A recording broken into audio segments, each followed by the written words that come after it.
negou o viés racista de suas operações. A Polícia Civil não respondeu. Eu vou ler agora para vocês o que a Polícia Militar respondeu em nota lá para o G1. O quadro histórico de desigualdade social, no qual os afrodescendentes têm ocupado em maior parcela da população vulnerável e consequentemente, mais propensa a ser cooptada pelo crime organizado. Está aí palavras da Polícia Militar do Estado do Rio de Janeiro. Bárbara. Gabriel, muito obrigada pelas informações e lembrando, é preciso ser antirracista, independentemente do lugar da sociedade que você ocupa. Muito obrigada, viu? Bom trabalho.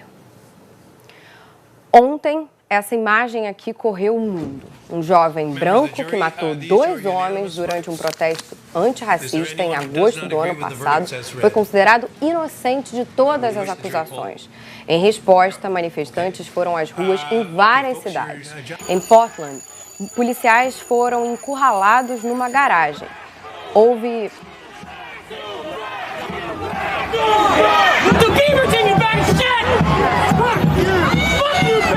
A gente ouviu aí um pouquinho e aconteceram protestos também em Chicago.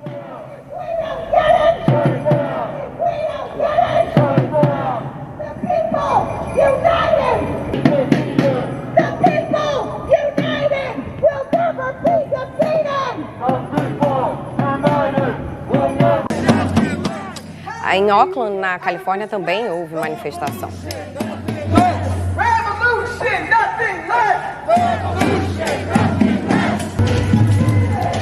Na cidade mais populosa do país, Nova York, manifestantes também foram às ruas.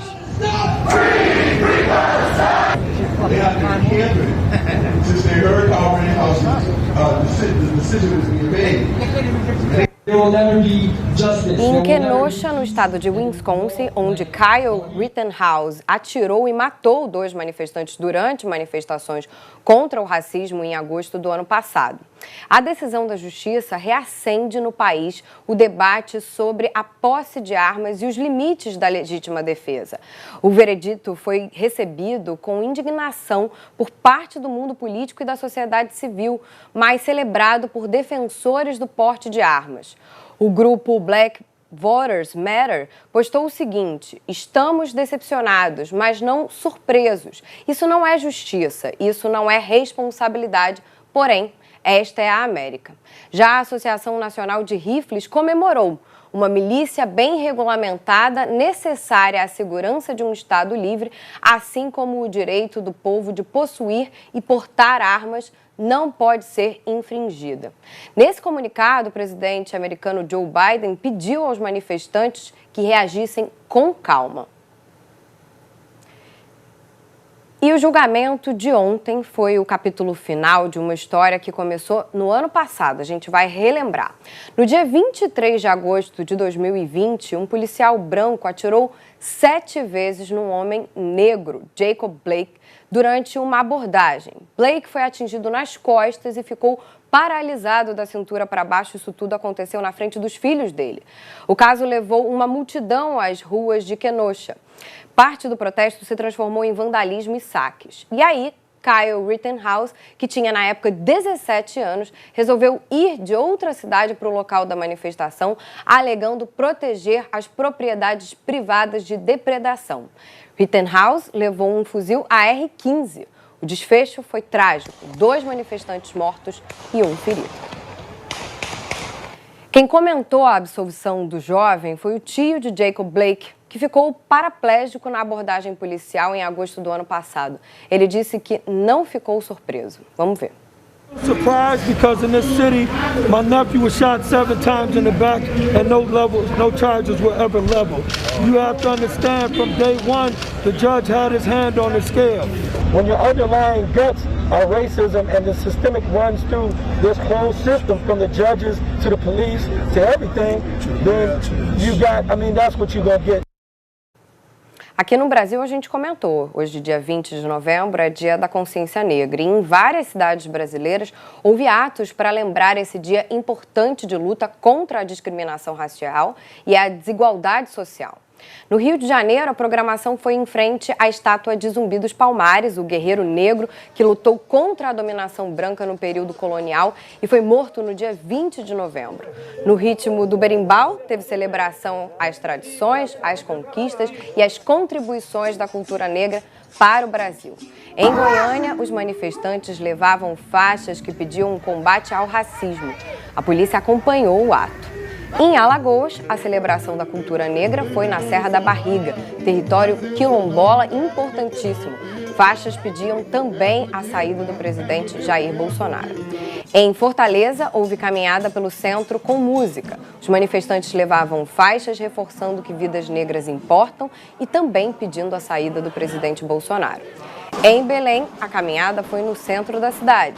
Havia faixas contra o racismo e também a favor da saída de Bolsonaro. Lugar de mulher é onde ela quiser, inclusive nos negócios. Em 2019, as mulheres representavam metade dos empreendedores que estavam começando aqui no país. Em 2020, já sob o efeito da pandemia, esse índice caiu para 46%. Além disso, entre os negócios já estabelecidos, os delas foram os que mais sofreram. 1.300.000 mulheres tiveram que fechar os empreendimentos. Hoje é também Dia Mundial, na verdade foi ontem, perdão, do empreendedorismo feminino. A gente sabe que apesar de muito presentes no mundo dos negócios, as mulheres ainda enfrentam mais dificuldades do que os homens. Os números do último ano, divulgados pelo Sebrae, não mentem. Os desafios são imensos, tanto para abrir quanto para manter os negócios femininos. A gente começa, então, mostrando a série histórica dos empreendedores iniciais, aqueles que estão começando aqui no Brasil. Em 2003, as mulheres representavam 46,8% deles. Caíram para 43,8% em 2006, menor índice. Mas, nos últimos anos, vinham crescendo gradativamente com algumas pequenas oscilações. Aí, em 2019, chegaram à metade do total, 50%. Só que com a pandemia o índice despencou para 45,9%. Entre o total de empreendedores brasileiros, as mulheres também vinham ganhando espaço ano a ano, como a gente vê nesse gráfico. Saltaram de 32% no terceiro trimestre de 2016, por exemplo, para 34,5% em 2019. Mas, novamente, a pandemia impactou negativamente esse cenário. Nesse mesmo período do ano passado, a taxa caiu 1 ponto percentual na comparação com o ano anterior. Em comum, entre muitas brasileiras empreendedoras, está a motivação, que é a necessidade de sustentar as famílias de maneira solo. 49% delas são chefes de família. A maioria é mais escolarizada na comparação com os homens empreendedores. São mais jovens e ganham menos em geral. Têm estruturas de negócios mais simples e, portanto, trabalham mais sozinhas. Por conta, claro, da jornada tripla, e aí acabam dedicando menos horas aos negócios. Sobre tudo isso, a gente conversou com uma educadora financeira e com a coordenadora do Sebrae Rio. Vamos ouvi-las. Quando a gente olha que as mulheres faturam menos do que os homens, a gente percebe que um dos motivos é justamente porque as mulheres estão menos horas à frente dos seus negócios do que os homens. Mas é justamente porque elas têm uma jornada tripla. Além dos seus negócios, elas cuidam dos seus pais, dos seus filhos, das suas comunidades, seus vizinhos, e esse excesso de afazeres acaba atrapalhando a própria gestão desses negócios. E isso impacta, então, o faturamento e a própria existência deles. Essa mulher tem que ter muito mais resiliência, porque é mais difícil para ela conseguir manter as contas em dia, não só de casa, mas do negócio também que está começando. É mais difícil conseguir crédito, porque como ela não tem um histórico financeiro muito grande, de um longo tempo, o banco também vai oferecer menos crédito para ela. E precisa contar com uma rede de apoio muito boa, porque ela vai precisar se ausentar do negócio algumas vezes. Para contornar várias dessas dificuldades e capacitar as mulheres, o Sebrae criou um programa chamado Sebrae Delas, baseado em 3 pilares: referência e exemplo, ou seja, divulgar o trabalho de empreendedoras de sucesso para assim inspirar as outras, rede de apoio e networking, que é fundamental, e investimentos em habilidades de gestão. Porque tão importante quanto fazer controle financeiro é saber liderar, gerir o tempo, administrar conflitos e emoções e se comunicar. Eu conversei com duas fotógrafas, Amanda e Lívia. Elas viraram sócias este ano. Elas já se conheciam e fotografavam principalmente partos e eventos. Mas aí veio a pandemia e tudo parou. No Natal passado, surgiu a oportunidade de fazerem fotos de Natal juntas. E aí agora elas têm um estúdio de fotografia na Barra, zona oeste aqui do Rio de Janeiro. Tiram fotos de recém-nascidos, famílias, pets. Acharam um baita caminho em meio a essa crise. Nós somos fotógrafos de parto, porque a gente não deixou de fazer, mas na pandemia deu essa parada total, porque as maternidades vetaram a nossa presença lá, dificultaram bastante. Eu cheguei a ficar 4 meses parada, né, assim, sem sair de casa, sem tirar a câmera de dentro de casa, e a gente sabe o quanto tem que cuidar de tudo, cuidar da casa, enfim, e agora ainda administrar a empresa, né, juntas. O desafio, sem dúvida, é imenso. Enfim, a gente está aí seguindo juntas, né? O fato de estarmos juntas, de sermos mulheres, de entendermos o que a outra passa, né? Facilita muito pra gente, assim, de uma dar força para outra. A gente vê que isso ajuda muito. É isso. E agora a gente fala de empreendedorismo entre a população que se declara negra ou parda. Uma pesquisa feita aqui no Brasil pelo Sebrae, em parceria com o Instituto Brasileiro de Qualidade e Produtividade, mostra que mais de 62% dos negros têm o sonho de abrir o próprio negócio. E isso não acontece só por necessidade de trabalho, mas também porque o mercado não está preparado para atender às necessidades dessa população, que é maioria no nosso país. Mais que enxergar uma oportunidade de negócio, a Cristiane identificou uma dor. Desde criança, convivia com manchas pelo corpo e não conseguia um tratamento adequado para o próprio tipo de pele.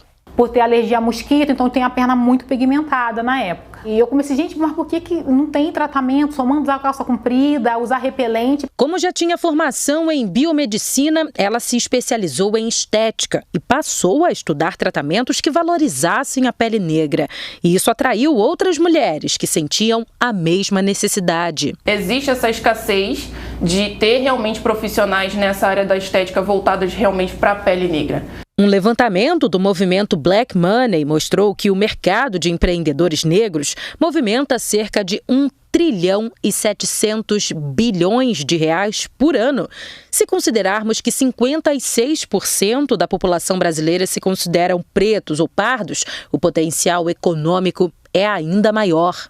O olhar dos empreendedores negros vai além do rendimento financeiro. Muitas vezes, os negócios nascem para contornar situações que eles mesmos viveram um dia. Uma pesquisa do Sebrae mostrou que quase 70% dos empresários negros do Brasil querem fazer a diferença no mundo.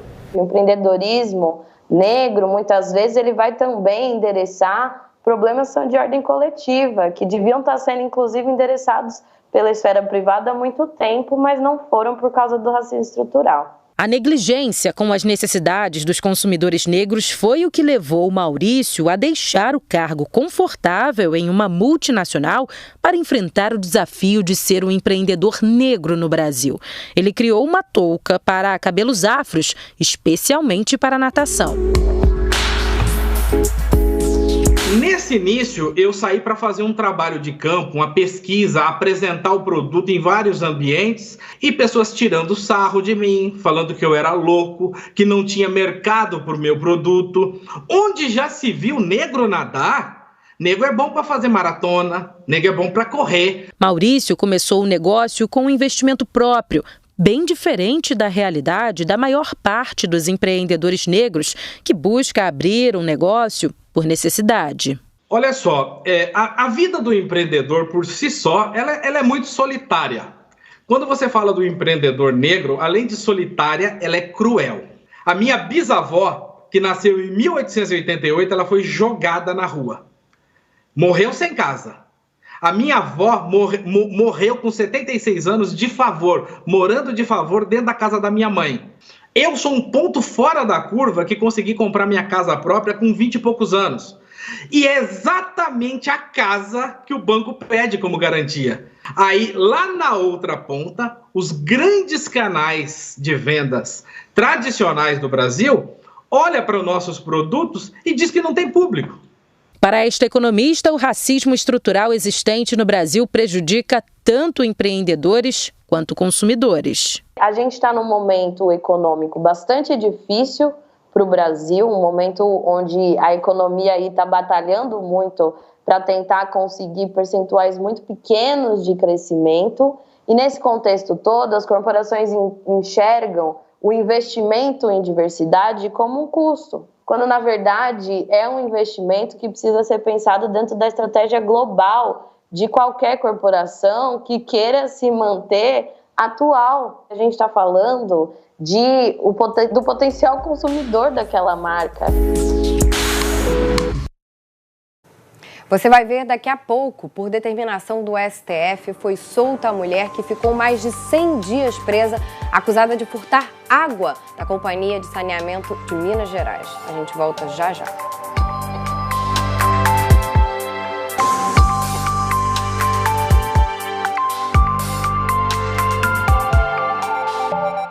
Não te contaram. Mas o governo federal faz muito para melhorar a vida da gente. E o Gustavo e o Leonardo vão te contar. Foi uma realização de um sonho, né? Essa casa nos trouxe muita dignidade, acessibilidade. A gente ama a nossa casa nova. Deu vontade de se mudar na mesma hora. É fácil ver as entregas desse governo. Sempre tem uma obra, sempre tem uma melhoria. E com certeza, as estradas estão mais seguras. 1000 dias de governo. Um Brasil diferente. Um Brasil pra gente. Governo Federal. Pátria Amada Brasil.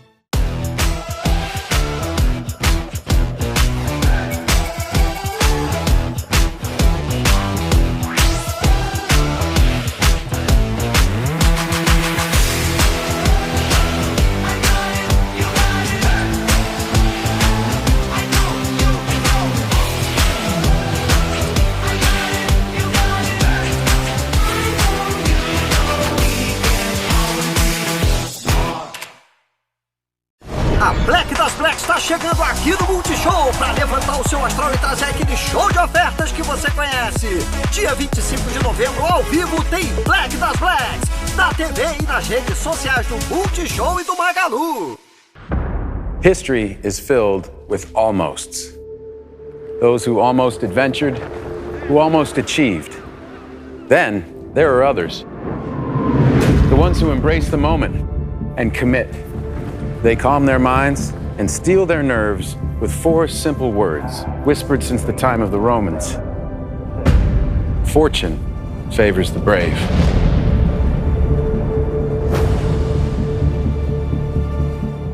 A Nissan foi além e desafiou todos os limites da tecnologia. Por isso, o novo Nissan Versa é um grande sucesso no Brasil e no mundo. Porque tem o melhor da tecnologia japonesa, com novo design, novas dimensões, trazendo ainda mais conforto e modernidade. Garanta agora o seu no Nissan Replay com recompra garantida. Faça um test drive, você vai se surpreender. Novo Nissan Versa. Desafiamos os seus conceitos. Às vezes, tudo o que a gente quer é deixar a luz entrar, né? E não importa de onde vem essa luz. Ela sempre vai ser bem-vinda se você está protegida. Por isso, chegou o Imecap Act Sun, um protetor solar de uso diário com água termal e vitamina E, que previne o envelhecimento precoce. E com uma pele bem cuidada, a luz que vai brilhar é a sua. Imecap Act Sun, sua pele protegida, seu melhor você.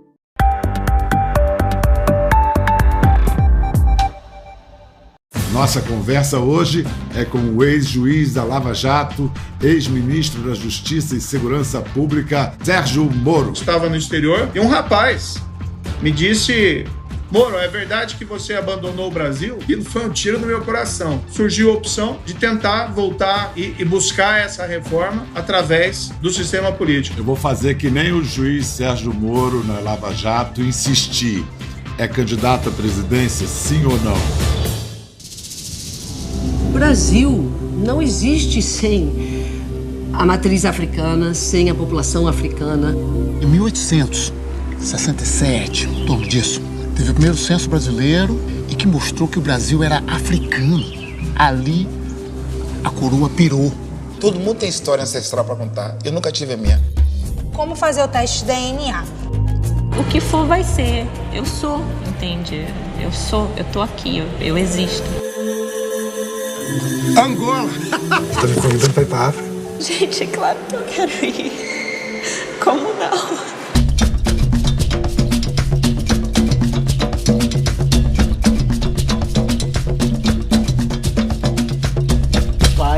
saúde plena no seu corpo e na sua vida. Axé.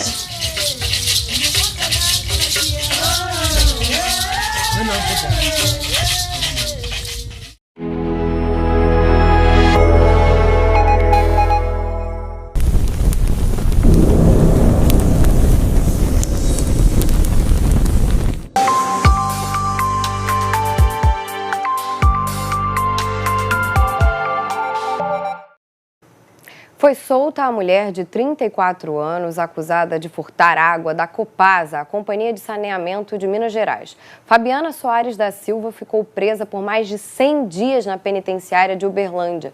Sobre isso eu falo com o Fábio Melo, ao vivo de Uberlândia. Fábio, precisou de uma determinação do STF para que ela fosse liberada, né? Situação complicadíssima.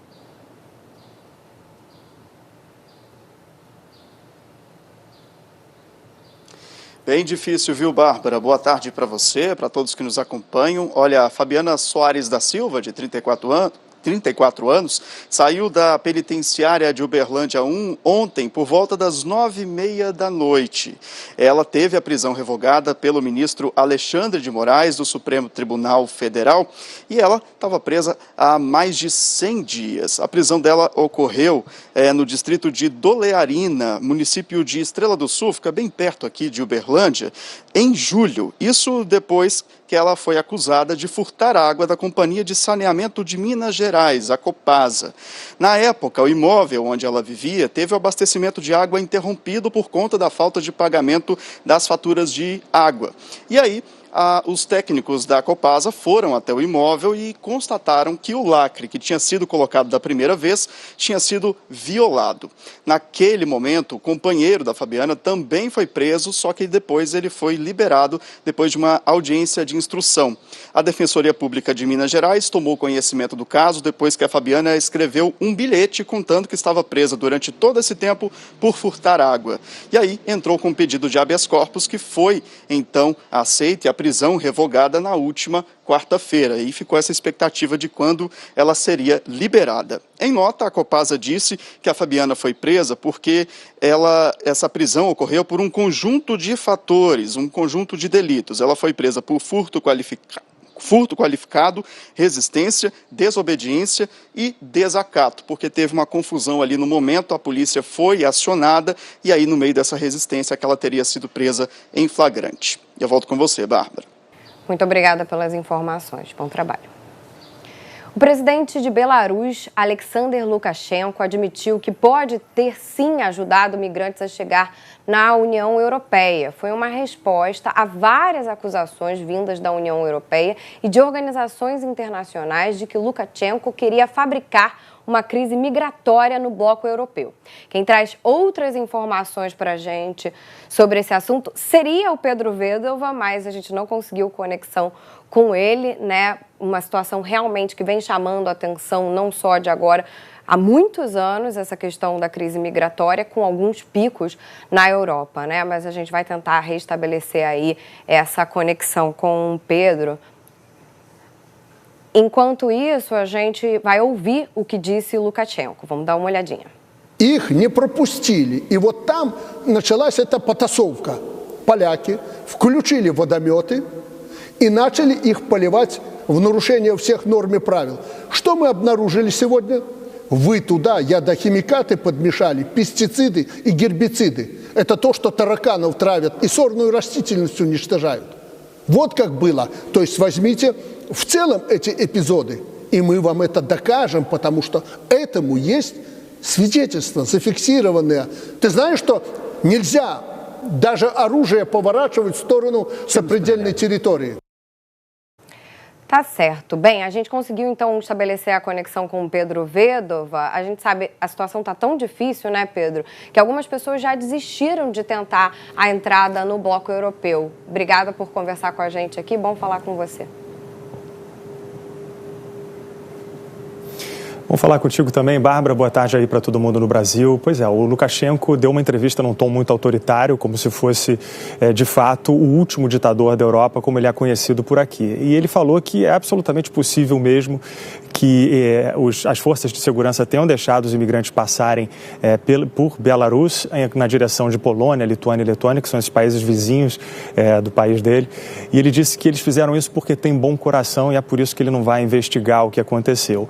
O pano de fundo dessa história toda é que a União Europeia afirma que há um método bizarro de pressão política do Lukashenko. Eles falaram que ele mandou buscar imigrantes do Iraque, da Síria, de outros lugares do Oriente Médio e largou essas pessoas na fronteira para fazer com que elas passassem para a Polônia e esses outros países do bloco também, numa forma de causar uma situação, fabricar uma crise migratória. São milhares de pessoas que estão por aí e ele teria feito isso na versão do bloco europeu porque a União Europeia impôs sanções contra o governo dele, pessoas próximas do círculo político ali da elite de Belarus, com base em indícios de fraude nas eleições que colocaram Lukashenko no poder. Ele está há quase 30 anos no poder e também por causa de repressões violentas que aconteceram depois dessa eleição muito suspeita. Inclusive, o repórter da BBC confrontou Lukashenko em relação a essas manifestações, né, de violência. Ele disse que viu pessoas sendo espancadas em protestos, disse também que enxergou hematomas em gente que saía das prisões e o Lukashenko disse que é isso aí mesmo, que houve violência sim, mas justificou essas agressões todas dizendo que os policiais também sofreram violência por causa dos imigrantes. O que ele confirmou ainda foi que havia ONGs internacionais que foram fechadas em Belarus. Nas contas internacionais são 270 ONGs que foram encerradas assim do nada e o Lukashenko disse que massacrou essas instituições porque elas são pagas pelo Ocidente. Então uma situação realmente que ele coloca aí num tom muito autoritário, essa raiva para fora em relação ao Ocidente. Você falava sobre essa situação também em relação aos imigrantes, é muito duro mesmo o que está acontecendo lá, é uma situação de frio, algo em torno de 5 graus, à noite a temperatura cai, fica ainda pior. Essa região da fronteira é uma região de floresta, bastante úmida também. Então, as pessoas, a gente vê nas imagens das agências de notícia lacerações nos pés das pessoas porque fica com o pé molhado, roçando com sapato. Então, uma situação de muito desconforto. E pior, tem gente que morreu de frio. Nas contas oficiais são 7 pessoas que morreram de frio, mas as ONGs falam que são mais de 10 com certeza. Então, é uma situação de estresse, porque se correr o bicho pega, se ficar o bicho come, literalmente, porque de um lado os oficiais de Belarus gritam, se voltar vai morrer, e do outro lado ali na Polônia também não há nenhum tratamento especial ou humanitário em relação a esses imigrantes. E se vem apertado naquilo que a OTAN disse que é uma crise desumana e cínica, uma forma de pressão política do governo de Belarus. Bárbara. Terrível imaginar essa situação e você soma a isso a questão da pandemia da Covid-19, né, nesse frio todo. Muito obrigada, viu, Pedro? Bom trabalho aí para você. Agora, 1h16 pelo horário de Brasília. Continue na Globo News. Vai começar o Papo de Política e logo depois uma nova edição do Jornal da Globo News. Uma ótima tarde para você e até amanhã.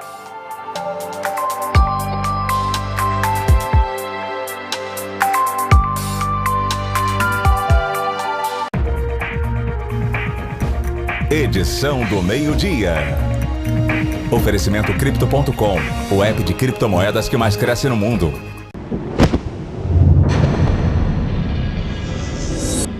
Nossa conversa hoje é com o ex-juiz da Lava Jato, ex-ministro da Justiça e Segurança Pública, Sérgio Moro. Estava no exterior e um rapaz me disse: Moro, é verdade que você abandonou o Brasil? E foi um tiro no meu coração. Surgiu a opção de tentar voltar e buscar essa reforma através do sistema político. Eu vou fazer que nem o juiz Sérgio Moro na Lava Jato insistir.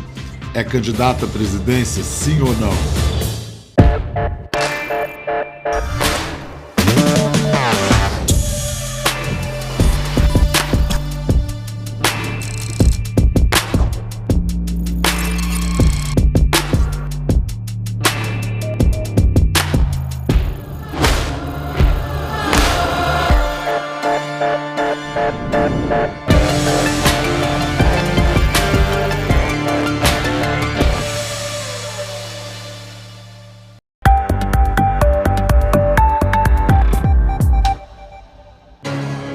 O universo conspira a teu favor.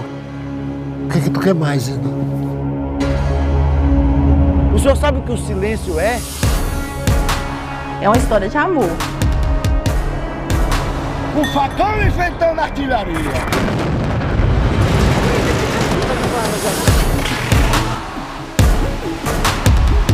A história tem que ser contada, não tem que ser escondida.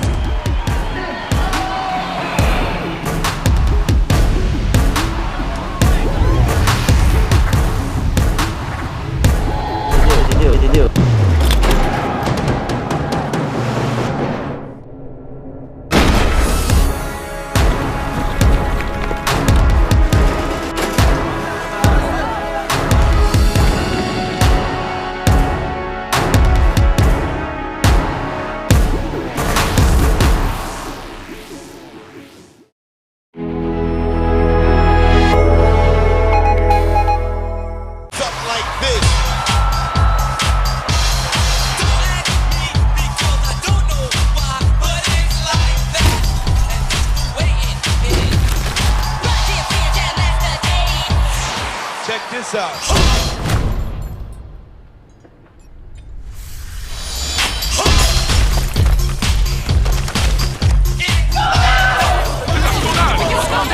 Scandal pour Homme, a nova fragrância masculina de Jean Paul Gaultier. Empresas que deixam o cliente esperando na linha.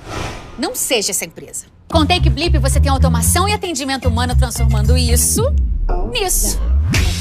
Monitoramento, automação, WhatsApp oficial. Tudo em um blip. Take Blip. Blip. Hoje é o dia mais importante da sua vida. Uma gravação caseira pode virar um hit. Um passinho pode ser eternizado. Uma receita pode ganhar um mundo. Porque o clássico de amanhã depende da ousadia de hoje. Black Princess Gold, um sabor marcante. Um clássico desde amanhã. Beba com sabedoria.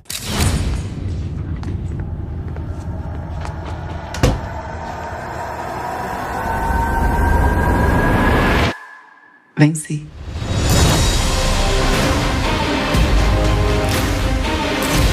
Você tá namorando a Irina? É da minha vida que a gente tá falando. Você vai se ajoelhar aos meus pés e vai suplicar pra ser minha.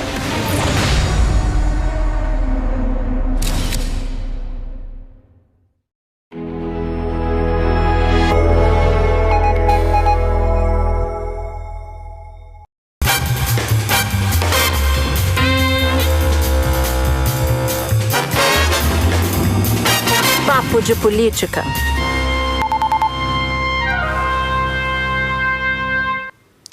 Olá, seja muito bem-vinda, seja muito bem-vindo. Papo de Política está começando agora, do Rio de Janeiro, Andréa Sadi. Olá, oi gente. E aqui comigo em São Paulo, Mônica Waldvogel. Oi. Bom, gente, você estava pensando que a eleição ia começar só em 2022? Você está completamente enganado, tá? Essa semana teve de motociata no Oriente Médio, a candidato sendo recebido com honras de chefe de Estado na Europa. A gente vai tratar aqui do giro internacional de Lula, das articulações no PL para levar Bolsonaro, vai saber qual a relação do PL com os ataques de Bolsonaro ao ministro Barroso e das prévias tucanas, que acontecem logo mais. Bom, a gente vai falar também da crise na Polícia Federal e como o DG, o diretor-geral da Polícia, está tentando abafá-la. E também vamos abordar a viagem que a República fez para Lisboa no fim de semana passado. Quer saber o que o ministro Alexandre de Moraes comentou com o ministro Salomão do TSE? Vem com a gente. Bom, meninas, vamos começar por eleição, então, né? Porque foi uma semana... A Andréa fala aquela máxima dela, que daqui até a eleição faltam 100 anos, né, Andréa? Mas parecia que era, tipo, fake news, amanhã. fake news. A cada papo de política avança uma década. Não, total. E com a motociata no Oriente Médio, o Lula sendo recebido pelo Macron. Mas queria começar falando sobre o PL, né? Porque Valdemar Costa Neto deu um checkmate no presidente. O presidente falou, não sei, vamos ver como é que vai ser, dia 22 e tal. Problema em Pernambuco, problema em São Paulo. O Valdemar falou, vem aqui, pessoal, senta aqui comigo os 27, quero que vocês assinem. Tá todo mundo me dando autorização para eu fazer o que quiser e jogou a bola para Bolsonaro, Andréa. Mas Júlia e Mônica, como se ele precisasse, né, dessa nota? Ele é o dono do partido. Essa carta branca Foi, eu diria, como eu ouvi de um cacique lá de Brasília, foi uma nota para dentro e para fora, né? Para dentro porque ele precisava, é claro, ele não administra o partido sozinho, ele tem o poder e muito desse poder, é claro, é o controle do dinheiro do partido, mas também porque ele é um interlocutor habilidoso dessas confusões locais, principalmente eu estou falando dos diretórios estaduais. Então, é um gesto para dentro para dizer, calma, gente, eu não vou fechar nada sem falar com vocês, ele precisa desse apoio da base. E para fora, porque o presidente Bolsonaro, ele quer uma espécie de tapete vermelho para se filiar a algum partido. Então, é um meio tapete vermelho. O Valdemar está dizendo assim, beleza, a gente vai te entregar a São Paulo, pelo menos é o que ele está sinalizando, abrindo mão do apoio ao Rodrigo Garcia, que é o candidato do Dória, mas ele não tem como fazer isso. Eu não sei se vocês concordam comigo, apesar de o Palácio e os apoiadores de Bolsonaro acharem que, olha, o Valdemar tem carta branca, então ele vai fechar o PL com o Bolsonaro, ninguém vai apoiar, não vai ter nenhuma aliança estadual com o PT, com algum partido de esquerda. E como esses diretórios, essa turma de deputados, governadores, senadores, eles vão se eleger, né? Então, assim, eu não sei como vocês estão vendo isso, mas eu estou vendo dessa forma. O Valdemar entregou o que era a condicionante para o Bolsonaro, se de fato isso acontecer, né, abrindo mão do apoio ao Rodrigo Garcia em São Paulo, mas o resto a gente vê depois. Aí sim, Júlia, tem 100 anos até a eleição. Achei engraçado que você falou tapete vermelho e o Valdemar Costa Neto é filho do Valdemar Costa Filho, que é uma figura muito conhecida em Mogi das Cruzes, aqui no interior de São Paulo. E aí eu apurando umas coisas sobre o PL, André e Mônica, me falaram que o pai, quando foi secretário do Maluf, o Maluf mandou receber bem um empresário que era importante ali para os negócios do Maluf, vai saber, né? E aí ele comprou tapete vermelho, Andréia. Você está falando, comprou literalmente, estendeu tapete vermelho. Olha a escola. Tem muita ideia, mas eu concordo com o que a Sadi falou, Júlia, porque essa ideia de que há um dono do partido e a base toda, enfim, os demais caciques vão seguir correndo, é até a página 3, porque cada uma dessas candidaturas é uma candidatura que vai precisar buscar voto. Então, por mais que ele mande no partido, quem vai ter que se eleger é cada um dos deputados, se reeleger. Então, isso é muito complicado. Eu acho que, conversando tanto com parlamentares como com analistas da cena, tem um fator muito interessante esse ano, que é a diferença que isso está produzindo nas bancadas, nos partidos, do fato de que não tem mais coligação local entre partidos. Cada partido é um salve-se quem puder, cada um vai ter que fazer cumprir cláusula de barreira e eleger uma grande bancada. O objetivo de todos os partidos é fazer uma grande bancada. E esses estudiosos acham que a tendência é fazer aliança local. A aliança local é mais proveitosa para fazer uma bancada grande do que aprovar ou ter um candidato presidencial. E o único partido que, de fato, está totalmente, quase que indiferente às questões locais, porque tem um candidato fortíssimo, é o PT. O PT nem está muito estimulando o candidato a governo, porque eles querem centrar tudo na presidencial. Os demais partidos estão todos embolados no que chamam o mercado da direita dos partidos, que ficou realmente congestionado, né? Ficou, cara. Do PSDB ao PP e ao PSC e tal, todo mundo pensando a mesma coisa e tentando se virar. Agora, o Valdemar, né, André, o Valdemar tem uma fama, Valdemar Costa Neto, de bom cumpridor de acordos, né? O que é um ativo muito grande na política. E aí diz que ele teve uma conversa com o presidente na época da votação do voto secreto, né? Lá da PEC na Câmara, do voto impresso, óbvio, desculpa. E aí, durante essa negociação toda, na conversa com o presidente, ele falou, olha, presidente, isso eu não posso te entregar. Se for questões relacionadas à governabilidade, o PL te entrega, mas o voto secreto eu não vou conseguir. O voto impresso, olha, depois eu vou falar porque eu estou dizendo voto secreto. É por causa dos tucanos na prévia. Mas o voto impresso eu não tenho como entregar para o senhor. Sabe por quê? Porque eu já estou comprometido com outra pessoa. Estou comprometido com o ministro Luiz Roberto Barroso. Daí o ódio de Bolsonaro falar que a justiça estava interferindo em assuntos do Congresso, porque tinha essa articulação mesmo, o Valdemar a expôs. Porque o Barroso chegou a se articular com o Fachin, lembra, o Alexandre de Moraes, com os partidos políticos. E aí o Valdemar foi lá e falou, meu acordo não é com o senhor, meu acordo nessa matéria é com o outro, com o Barroso. Se, de fato, o Valdemar levar até o fim esse recuo do apoio ao Rodrigo Garcia em São Paulo, alguma coisa vai sair dessa negociação para a turma do Dória, porque ele estava apalavrado com a turma do Dória. Então, ele tem palavra, né? Se ele cumpre acordos, ele tem palavra. O que ele vai sugerir? Isso é uma coisa para a gente observar daqui para frente. E a segunda coisa que eu queria trazer, você citou o Maluf, Júlia, eu lembrei de uma apuração que eu fiz, que foi a seguinte, nessa novela da semana de Bolsonaro recuando do anúncio oficial do casamento, do dia 22, tem gente no PL que acha que, na verdade, o presidente quer casar, mas quer fazer, assim, não quer foto, sem holofote, para que um grande evento de filiação, todo mundo querendo tirar selfie, quase como se ele quisesse esconder que ele está casando com essa noiva, como se ele estivesse com vergonha. Passado, né? Sem papel. Até vai lá, Mônica, assina, mas pode ser no flashes. Só que qual é o problema civil, disso? assim, estável enquanto durar. Isso, vai lá numa quarta-feira à tarde, assina rapidinho, não chama ninguém para participar.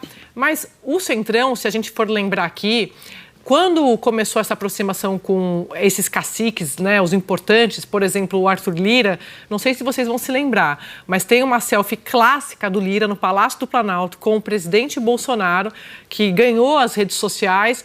O presidente Bolsonaro tinha acabado de se eleger, foi bem no começo dessa aproximação e isso causou uma reação muito negativa desses bolsonaristas mais raiz, que acreditaram naquela conversa fiada do presidente, de que, de fato, ele era um candidato que não era político, que ele não...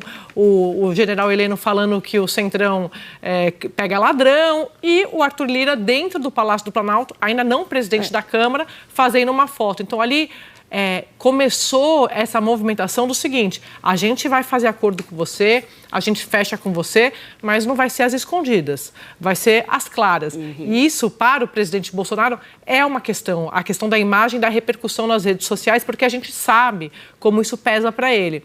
E eu estou falando isso porque o anúncio do casamento oficial pegou muito mal nas redes sociais, inclusive na semana que o Moro se filiou ao Podemos. É a avaliação do próprio PL, teve um monitoramento que o Carlos Bolsonaro passou para o presidente Bolsonaro. Eu tenho para mim, eu não sei se vocês concordam, que o Bolsonaro quis esperar a poeira baixar também. Então, isso significa que essa filiação, que a gente não sabe quando vai acontecer, pode ser que fique para um período mais frio, né? Assim, um recesso parlamentar, no começo do ano que vem. A Júlia já tem outra apuração que eu sei, mas tem gente no PL que está preocupado com isso. Será que vai ser agora, vai ser depois? Porque o presidente Bolsonaro, voltando de viagem, Valdemar queria encontrar com ele.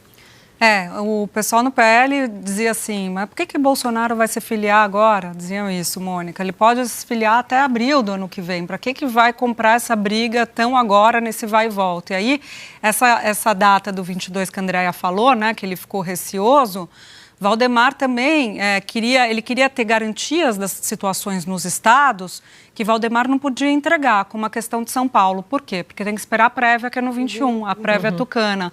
E aí casa com isso que o André está falando do governador Rodrigo Garcia. Não é pior, porque quanto mais tempo, mais o PL, os partidos locais, têm que fazer as suas costuras. Então, quanto mais tempo, eu acho que o tempo é contra o presidente. É verdade. Não é totalmente a favor. Não é a favor, porque você vai perdendo a possibilidade dos palanques estaduais, que é o que ditam. Mas aqui em São Paulo, o jogo qual que é, né? Pode ser, eu estava conversando com aliados até de Rodrigo Garcia e tudo mais, pode ser que ovos sejam quebrados, eles falaram, né? Acordos sejam rompidos. O jogo do PL é, se Dória perder, Rodrigo enfraquecido, e aí faz a proposta do Rodrigo para o Rodrigo e para o PL. O Rodrigo não vai para o PL. Qual que é a blindagem que eles já fizeram, Andréia e Mônica? Dória e Rodrigo Garcia. No domingo, Dória vai para a prévia e, para dizer eu vou ganhar e não tem plano B, o Rodrigo Garcia, às 9 horas da manhã, homologa sua candidatura ao governo de São Paulo, pelo PSDB. Então, é uma ação casada, não tem outra possibilidade, não tem plano B, ele vai ficar no PSDB, vai ser via PSDB, e se Dória perder, como se eles estão jogando com a possibilidade de não perder, né? Ele não vai ser candidato ao governo de São Paulo. E não é só ele que está esperando o resultado de domingo. Também é Alckmin, né? Para saber se fica no PSDB, se candidato ao governo, se o convite ou a sondagem, o namoro. Essa é uma paquera, parece até mais avançada. Entre Lula e Alckmin vai dar certo. Né? E também se o PSDB vai resistir, né? A toda essa dupla, porque ali, ó, a Dória não está só disputando com o Aécio, está disputando só com o Eduardo Leite, está disputando com o Aécio também. No caso do Geraldo Alckmin, são duas movimentações importantes, né? Inclusive, a turma do Kassab está esperando a saída dele, né, para fazer, de fato, uma festa, acha que ele tem bastante chance na eleição de São Paulo, e ele, de fato, é um quadro muito importante, mas agora entrou essa outra variável, que é a vice do ex-presidente Lula, mas seria pelo PSD. Então, você já tem um partido lá de Brasília, que tem uma bancada grande, namorando essa chapa do ex-presidente Lula. E você cita o Eduardo Leite, a Júlia falou do Dória, ali tem a expectativa da vitória dele, mas no caso do Leite, ele até falou isso aqui nessa semana na Globo News, e ele vem repetindo isso.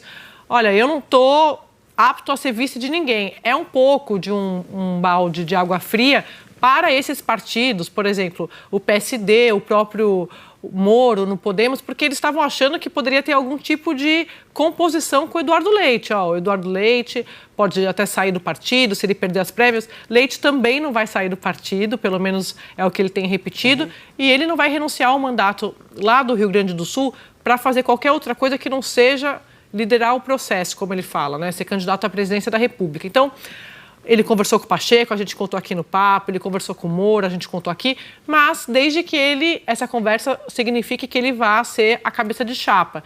Então, ele é uma carta fora do baralho para essas vices desses chamados partidos e candidatos da terceira via. Tem um ponto que você falou no começo da nossa conversa sobre o dinheiro, né? A preocupação, né, com o fundo eleitoral. Olha o peso que o fundo eleitoral ganhou, né? O fundo eleitoral que estão discutindo para ser 5 bilhões. Um desses políticos envolvidos aí com as prévias me falou que o fundo eleitoral, o que você tinha no passado, gente, era cartório civil, que eu não sabia, mas ele diz que faz pouco dinheiro. E que o fundo eleitoral é cartório de notas, que você faz muito dinheiro. Então, mudou a lógica. Então, essa mudança... nascimento, o outro registra escrituras. Então... E as escrituras, a porcentagem é muito mais alta sobre negócios, a propriedade, né, do que o nascimento do bebê. Boa, Mônica, isso aí. A Mônica explicando aqui, o negócio é cartório de notas. Então, fundo eleitoral é cartório de notas. E todo mundo está de olho no fundo eleitoral. Então, o que os tucanos estão dizendo? Que o Dória estaria sinalizando para ter os votos dos tucanos que não vai usar o fundo eleitoral para a campanha presidencial. Ele falou, não, vocês ficam com o dinheiro, tal, toca aí as campanhas de deputado, porque isso preocupa muito os deputados. Claro. Ter que colocar, porque parte do fundo que o partido recebe, se vai para a campanha eleitoral presidencial, é um naco grande, sobra um naquinho ali para os parlamentares. Então, é uma boa jogada. Isso seria um dos pontos que estaria conseguido virar o jogo, ninguém se arrisca a falar o que vai acontecer no domingo. Mas dizem, o que eu ouvi, gente, agora na reta final, de um aliado de Aécio, por isso me chamou a atenção, Aécio que está bancando a campanha de Leite, é que, olha, ainda está tempo, o jogo não acabou, mas a gente está jogando contra o Barcelona e a gente tem o Bangu, né? Podemos sempre marcar um gol nos 45 minutos do segundo tempo, mas quando ele falou isso, André, eu falei, o jogo está jogado, mas eu não me arrisco, eu sou conservadora, eu não me arrisco a dizer. Eu também não me arrisco, não, mas você vê que, curioso, o Dória, ele tem uma capacidade de aglutinar torcidas contra, né? Isso que eu ia falar, assim, aglutinar, o que ela vai falar de aglutinar torcidas contra? Porque você estava falando de quem está trabalhando por ele dentro do partido, fora. No Palácio, eu já falei aqui, tem uma torcida para que ele perca as prévias, né? Eles têm o Dória não como adversário, como inimigo, né? Mais do que o Moro. Ele é mais inimigo que o Moro. Porque a entrada do Moro também dá uma sacudida. Nessa régua aí, Mônica, dos inimigos, porque o presidente ele tem uma bancada de inimigos, né? Ele foi ganhando vários, né? Aliados, o pessoal foi saindo ali do terceiro andar do Palácio e foi para a cota de inimigo. Mas eu falava o tempo todo sobre voto secreto hoje e, na verdade, estava querendo falar no começo do nosso programa de voto impresso, secreto, porque a votação dos tucanos é secreta, e é todo mundo lembrando aquela máxima, né, da política, que sempre quando não se sabe de onde vem, fala que é do Tancredo, né? Tem gente que fala que é do Brizola, mas assim... tinha um tal de Alckmin também, que falava de... Sempre tem umas citações, que é o seguinte, votação secreta, o problema dela é que dá uma vontade de trair, né? É um clássico. Mas queria, antes da gente encerrar o primeiro bloco, falar sobre o giro, gente, do ex-presidente Lula na Europa, que foi ali, de certa maneira, Macron deu um tapa com luva de pelica ali em Bolsonaro, né? Recebendo o ex-presidente com honras de Estado, que é o maior adversário do presidente atual na corrida eleitoral. Usou todo o protocolo, né? Estava ali com o Celso Amorim, seu ex-chanceler, do lado. O encontro no Palácio Élysée foi maior, mais longo do que se esperava. Então, não deve ser coincidência, porque essas agendas são marcadas há muito tempo. Mas o contraste entre a viagem do presidente Bolsonaro, que dava sempre a impressão de um certo improviso e de um pouco à vontade, e uma agenda que acabou não apresentando o resultado. A gente não sabe exatamente o que foi conseguido lá. Vamos comprar petróleo por um preço mais barato? que eu saiba, não tem a menor chance disso. Enquanto que a viagem do Lula foi muito... ao contrário, ele muito à vontade, entre grupos e pessoas que ele já conhece há muito tempo. O PT tem grandes conexões com a esquerda europeia e sempre circulou à vontade. E digamos, ele está em primeiro lugar na pesquisa. Há um interesse enorme sobre o Brasil. Tanto o futuro chanceler da Alemanha, quanto o primeiro-ministro da Espanha, com quem Olaf Scholz e o Sanches. E o Pedro Sanches, como o presidente Macron e os desafiantes dele lá o Mélenchon, né, que foi desafiante do Macron, foi uma viagem muito interessante para ele, porque produziu imagens fortes, imagens de alguém com uma potência internacional, num momento em que o contraste era muito evidente com o Bolsonaro, né? Não, e de uma agenda, né, eu acho que vocês concordam comigo que é uma agenda ideológica. O presidente da República, ele não tem a questão da diplomacia nem para dentro, nem para fora como prioritária, pelo contrário. Ele colocou, a gente sabe bem, acompanhou bem aquela tragédia que foi a gestão do Ernesto Araújo à frente do Itamaraty. O Eduardo Bolsonaro, um dos filhos do presidente, ali na Comissão de Relações Exteriores, o tempo todo tratando a agenda internacional como uma agenda de quintal do presidente. Eu acho que tem esse contraste que a Mônica está falando, nesse caso específico da coincidência da data da viagem, e tem todo esse histórico, todo esse precedente de uma agenda que é uma catástrofe do presidente da República para a área internacional. E o ex-presidente Lula, quando no governo e nessas relações internacionais, o Brasil estava com uma imagem muito boa lá fora. Então, eu acho que trouxe esse aspecto, essa viagem, esse giro do ex-presidente Lula. Claro, vai ser usado, né? É uma estratégia também, tudo é imagem, é uma estratégia também para a campanha de 2022. Ele já está se preparando, colocando o pé na estrada, literalmente. Podem ter certeza que na campanha eleitoral, ali nos programas, quando começar a campanha na TV, vai ter um bloquinho ali de Inter, com certeza. Mas a gente vai fazer uma parada rapidinha, não saia daí, porque na volta a gente vai falar sobre Polícia Federal e a viagem da República toda lá para Lisboa. A gente conta para vocês daqui a pouquinho. Papo de Política.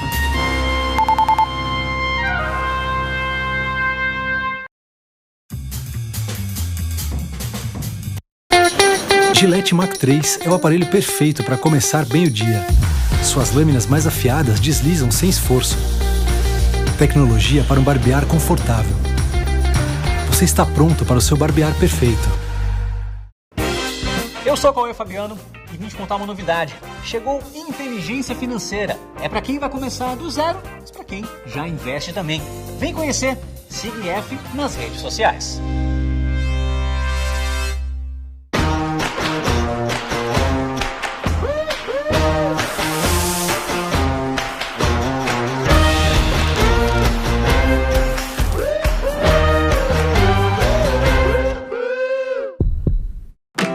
Team Black é um plano que não para de evoluir. Na Black Friday você tem um super bônus de 50 GB todo mês, com uma oferta incrível do iPhone 12 mini.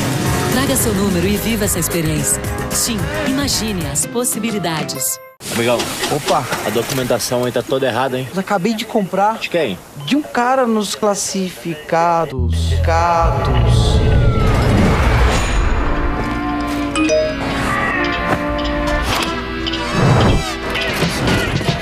Isso é Kavak, a forma mais segura de comprar e vender seu carro. Milhares de seminovos com certificado de qualidade e garantia de 2 anos.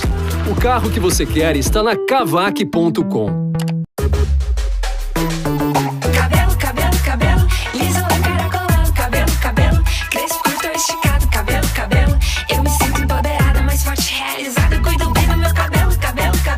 Seu cabelo é a sua força. Por isso, Imecap Hair Max possui ação anti-queda com uma fórmula exclusiva com aminoácidos que deixa seu cabelo resistente de verdade. Imecap Hair Max, seu melhor cabelo, seu melhor você. Cabelo. Vaga, instrutor de tênis. Instrutor de beach tênis no Caribe. Benefícios: VR, VA e academia. A Flash tem benefícios para qualquer profissão. Qualquer profissão mesmo.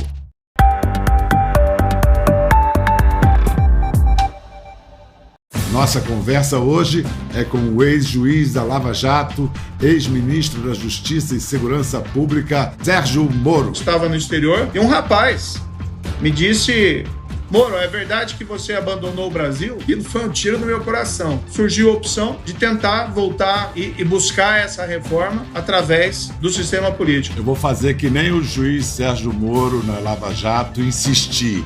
É candidato à presidência, sim ou não?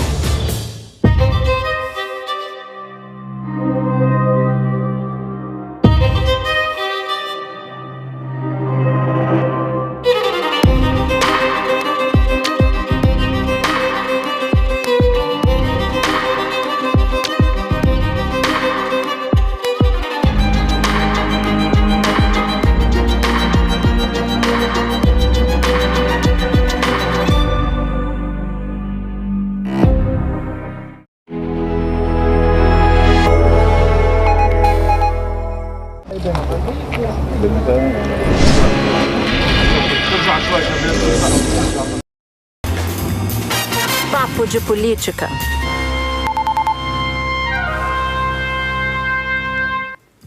Bom, a gente está de volta e antes da gente seguir aqui com o papo, eu quero te lembrar que toda sexta tem episódio novo do nosso podcast. É só acessar o g1.com.br/papo de política ou seu aplicativo de áudio favorito.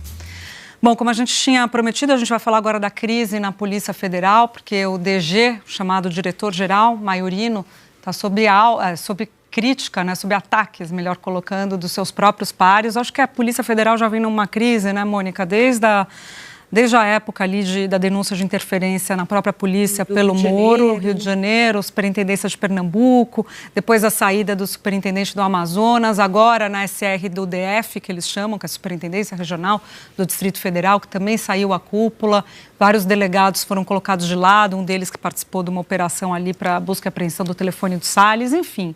Está um clima de insatisfação, Andréia, e eu acho que o que culminou, talvez, no último capítulo, nessa insatisfação grande, é a decisão de exonerar uma delegada do DRCI, que é o Departamento de Recuperação de Ativos do Ministério da Justiça, que estava responsável pelo processo de extradição do Alan dos Santos, o blogueiro bolsonarista.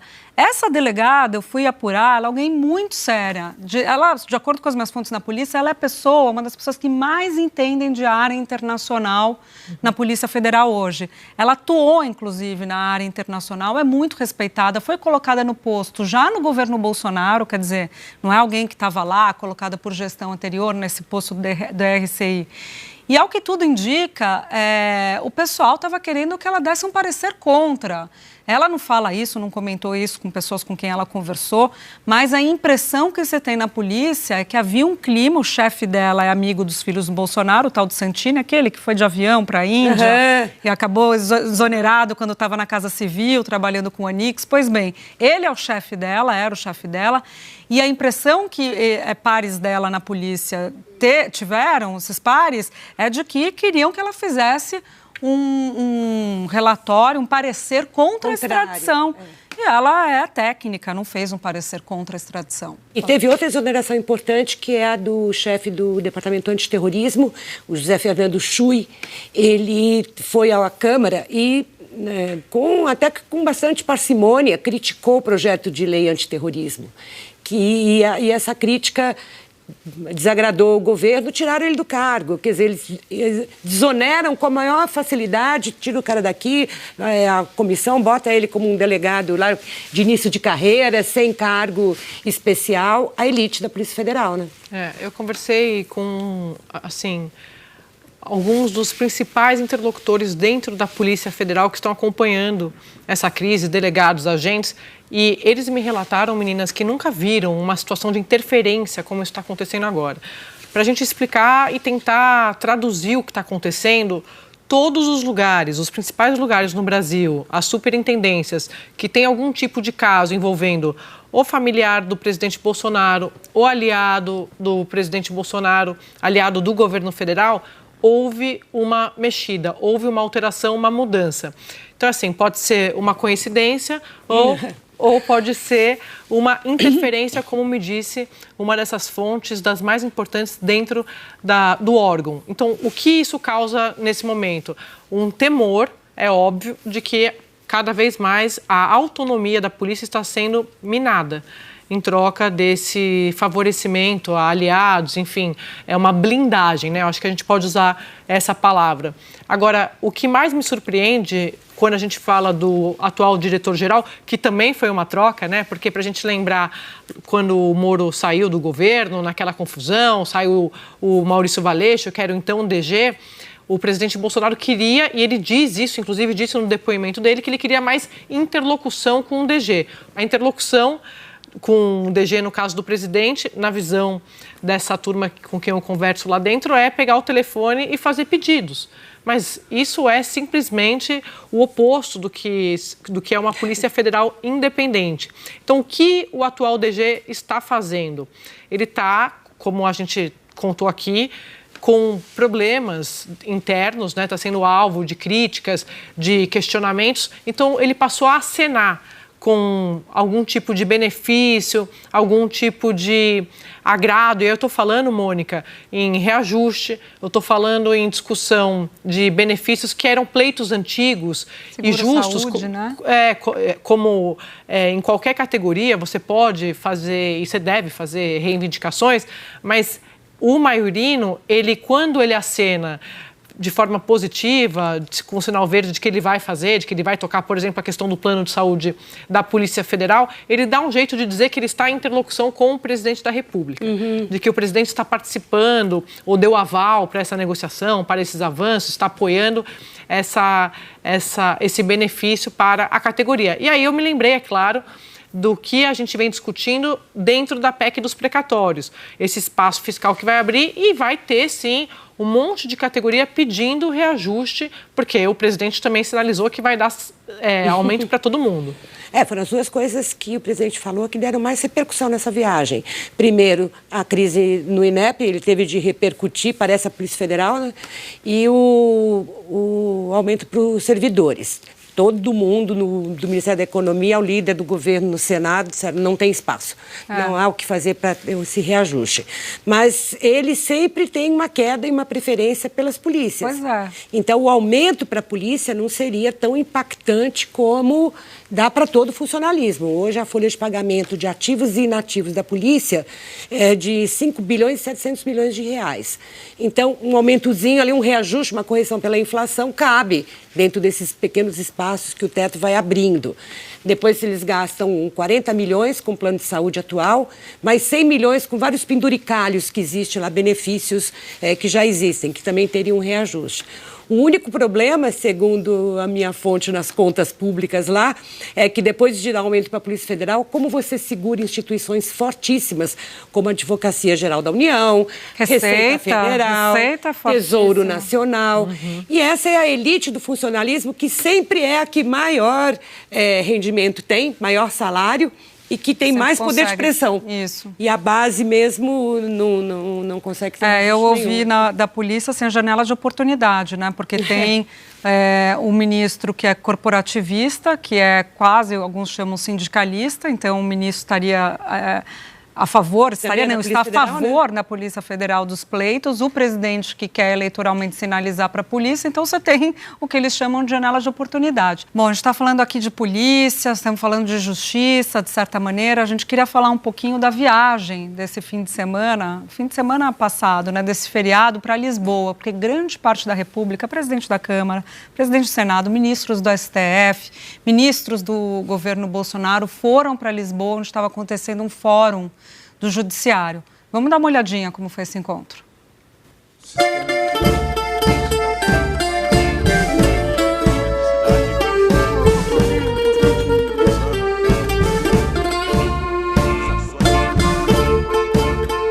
Um dos grandes problemas do Tribunal Superior Eleitoral é que eu não vou poder contar com o ministro Luiz Felipe Salomão no que vem nas eleições. Eu estou pensando em dar uma liminar no inquérito das fake news e chamar de volta. Mas isso fica mais para perto da eleição para resolver o problema.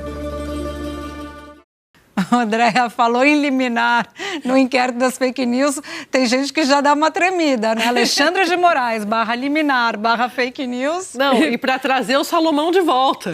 /Salomão Bom, um amigo meu, que é muito bom de apelido, chamou esse evento de Gilmar Palusa. Porque é organizado pelo Gilmar Mendes, pelo né? Gilmar Mendes tem relação com o instituto dele de direito, né? E aí leva a República toda para Lisboa, para um grande convescote. Ele chama Gilmar Palusa e eu achei muito bom. Maravilhoso, Gilmar Mônica, Palusa. nesse evento, Gilmar Palusa, em várias rodinhas ali, na pauta, a discussão do semipresidencialismo, que é a ideia fixa de muitos deles, e a gente tinha falado aqui semana passada. Bem lembrado. É o beat, a batida da festa. Não, eu ligando para uma fonte, eu perguntava, mas o senhor está onde? Ele falou, estou em Dubai, mas já passou por Lisboa? Não, vou para Lisboa depois. Era o centro do poder. Bom, meninas, chegou a hora esperada. A Mônica tentou dar um pequeno golpe, viu, André Sadi? Perguntando, tem cantoria hoje? Ela jogou no ar, vai que cola, né? Tem cantoria hoje? Vai começar por mim? Eu tenho, eu vou contar para vocês. A minha trilha da semana envolve esse casamento ou não do presidente Bolsonaro com o PL, mas é do Valdemar para o presidente, que é: espero para ver se você vem, não te troco nessa vida por ninguém, porque eu te amo, eu te adoro. Foi a mesma inspiração que eu tive. Só que eu convoquei o rei. Arrasou. Cantando assim, ó. Meu bem, você tem que acreditar em mim. Ninguém pode destruir assim um grande amor. Não dê ouvidos à maldade alheia e creia. Sua estupidez não lhe deixa ver que eu te amo.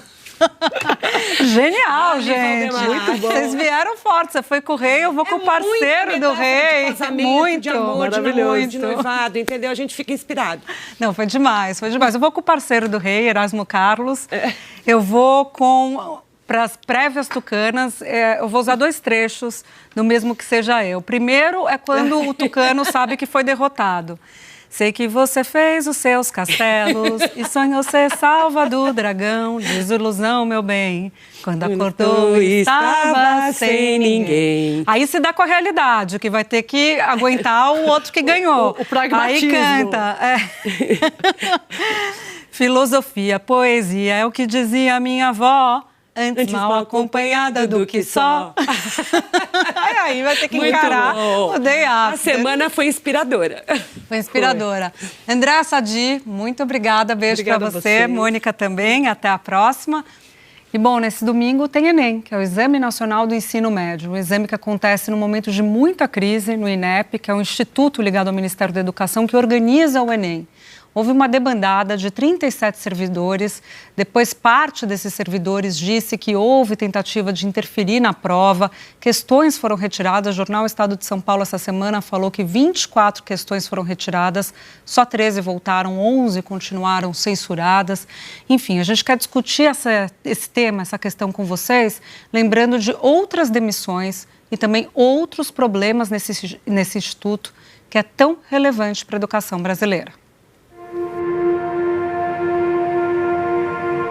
Como presidente eleito, ele comentou sobre o desejo de interferir no conteúdo do Enem. Pode ter certeza, fique tranquilo, não vai ter correção dessa forma ano que vem. Nós vamos tomar conhecimento da prova antes. Foi registrada a 13ª baixa na pasta desde o início do governo. Em pouco mais de 4 meses de governo Bolsonaro, já houve uma mudança nesse comando do INEP 3 vezes. Coordenadores do INEP, que é aquele órgão do Ministério da Educação responsável pelo Enem, pediram exoneração coletiva. O que levou à saída de 37 funcionários do INEP, do Instituto, às vésperas do Enem? A pressão está insuportável. É de um quadro de insistente tentativa de alterar algo que funciona com muita qualidade, que são as avaliações, os exames que o INEP realiza. Na carta de demissão, eles apontam que entregam os cargos por causa de, abre aspas, fragilidade técnica e administrativa da atual gestão máxima do INEP, fecha aspas. E a primeira prova do Enem, gente, é agora. Estamos fechando o portão.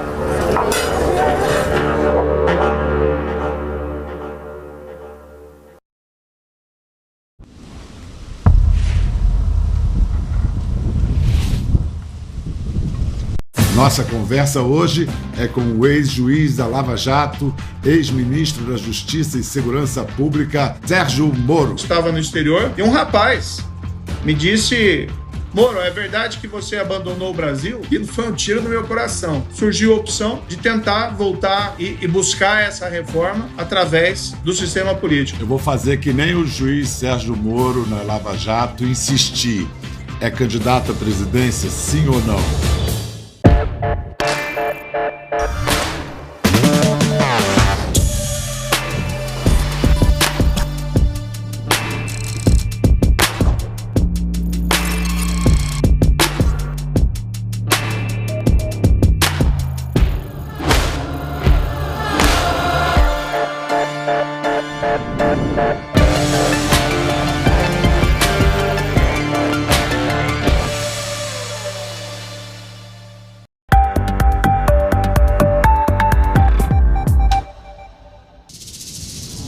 O Brasil não existe sem a matriz africana, sem a população africana.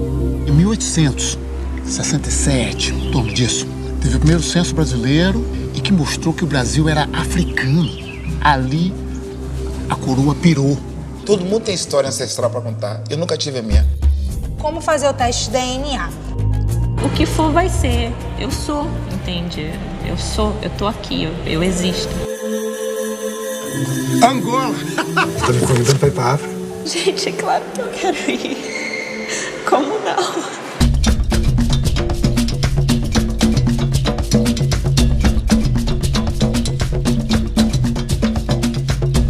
Paz e saúde plena no seu corpo e na sua vida.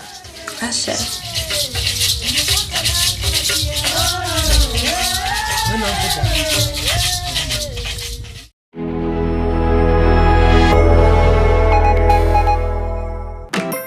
Team Black é um plano que não para de evoluir. Na Black Friday você tem um super bônus de 50 GB todo mês, com uma oferta incrível do Galaxy S21 5G. Traga seu número e viva essa experiência. TIM, imagine as possibilidades. Viver com a tranquilidade de estar muito bem acompanhado. Ter o prazer de aproveitar cada segundo. É isso que entendemos como conquistas. Contar com um olhar atento. Ir em frente sem medo de errar. E ter sempre uma certeza, a de que estamos conectados pelo cuidado. Prazer em revê-los. Nós somos a Cremer. Cremer, para cuidar do viver.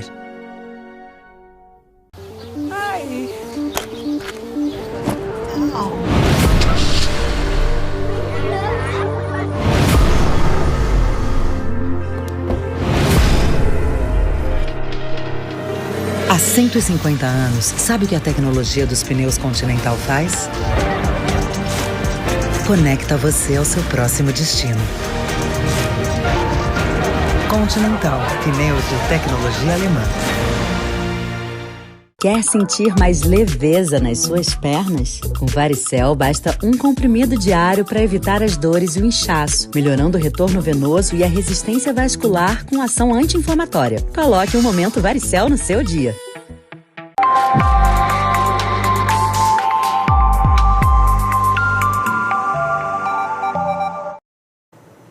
Olá, uma ótima tarde para você. Muito obrigada pela sua companhia. Agora 2h02 pelo horário de Brasília. Eu sou Lilian Ribeiro, estamos juntos a partir de agora com as notícias deste sábado aqui na Globo News. E a gente abre essa edição falando sobre a crise no INEP e as suspeitas de interferência política no Enem.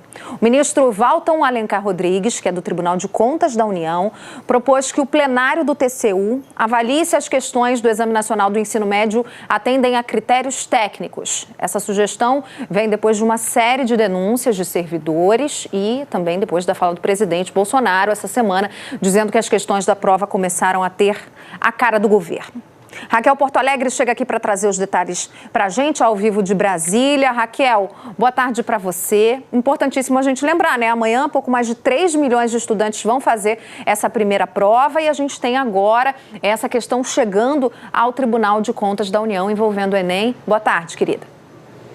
Isso mesmo, Lilian, querida, boa tarde para você também e para todos. O que acontece, né? Parlamentares de oposição provocaram o Tribunal de Contas da União nessa semana e o Tribunal de Contas da União, como é de praxe, abriu um procedimento para avaliar essa representação que foi feita pelos parlamentares. Então, foi designado um relator, que é o ministro Valton Alencar, e ele decidiu hoje, em despacho, remeter esse caso para o plenário do Tribunal de Contas da União, que vai analisar essa questão e verificar se houve ou não alguma interferência na realização, na elaboração, realização, segurança também da prova do Enem, que, como você bem disse, está marcada para começar amanhã em todo o país. Mais de 3 milhões de estudantes estão esperando as provas nesse domingo, né? Começa amanhã, tem domingo que vem também. E, além disso, o que a gente teve ontem, né?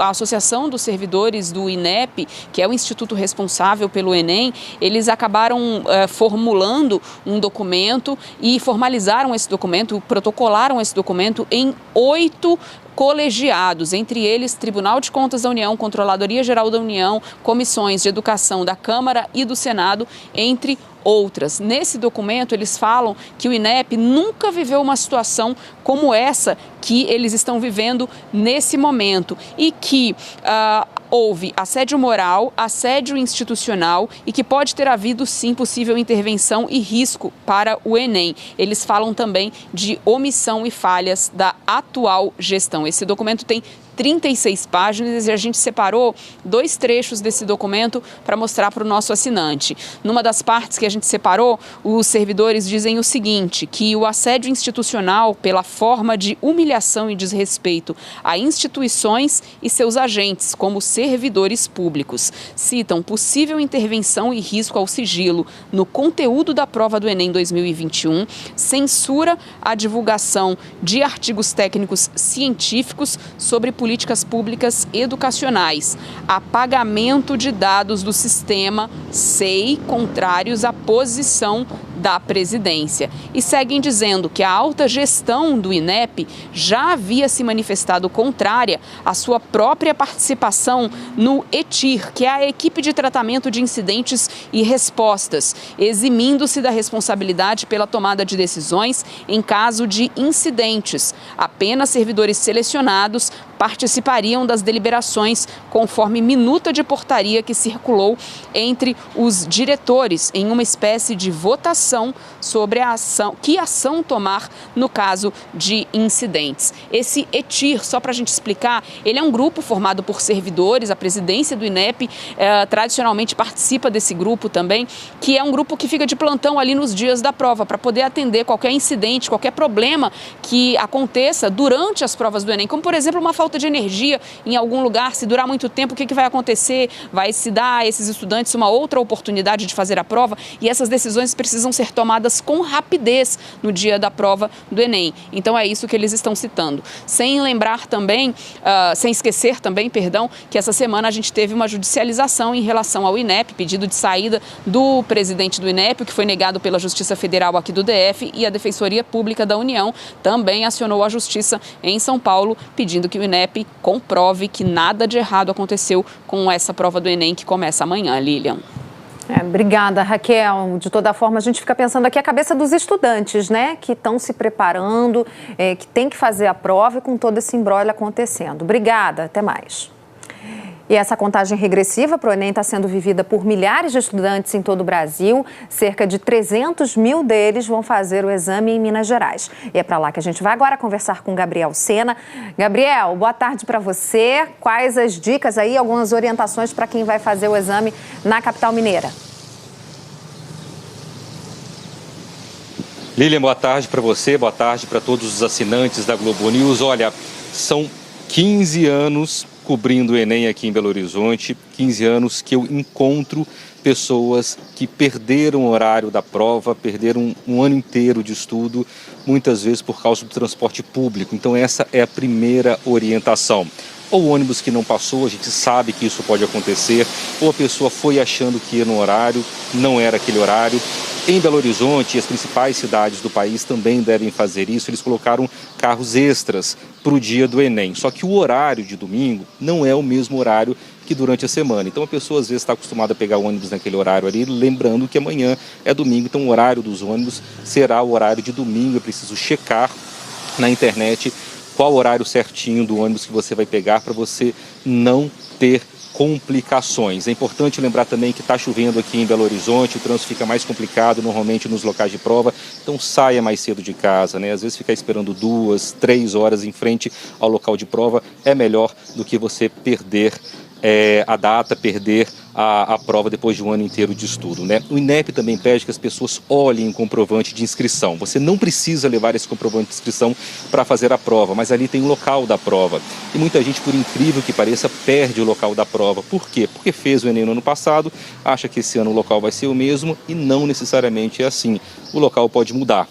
Prova amanhã, meio-dia os portões serão abertos, 1h serão fechados, 1h30 começa a prova, vai até às 7 horas da noite. No domingo que vem, a prova termina às 6h30 da tarde. O que levar? Máscara, sem máscara não entra, caneta de tinta preta e com cabo transparente e um comprovante de identidade. Como eu disse, não é preciso levar o comprovante de inscrição, mas o INEP diz que, se você puder, leve para, se acontecer algum problema, você ter o seu comprovante ali, mas não é obrigatório. Lembrando que quem tem algum sintoma de Covid ou teve há pelo menos uma semana, não é para ir ao local da prova. Depois que passar o Enem, você vai pedir uma nova prova, eles vão fazer uma nova prova e você vai participar desse novo processo seletivo. Claro que você vai ter que comprovar que você estava sem condições de fazer a prova do Enem por suspeitas de Covid ou por comprovação de Covid. Então essas são as orientações, são 300 mil estudantes, como você falou, Lilian, aqui em Minas Gerais, que vão fazer as provas. Boa sorte para todo mundo. Prova amanhã, então, portões serão abertos ao meio-dia em todo o país. E tranquilidade, né? Agora, ok, é a hora da verdade, a gente sabe que todo mundo fica muito nervoso, tenso, ou quase todo mundo.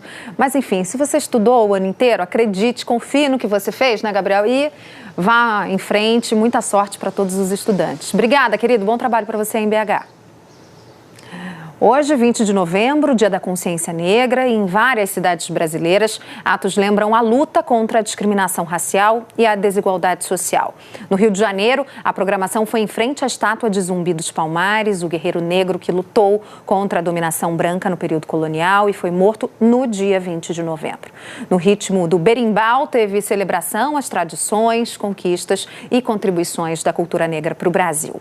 Em São Paulo, o ato de celebração à cultura negra foi na Avenida Paulista, na altura do MASP. Os manifestantes exibiram também correntes que remetem à escravidão para protestar contra as mortes da população negra do Brasil.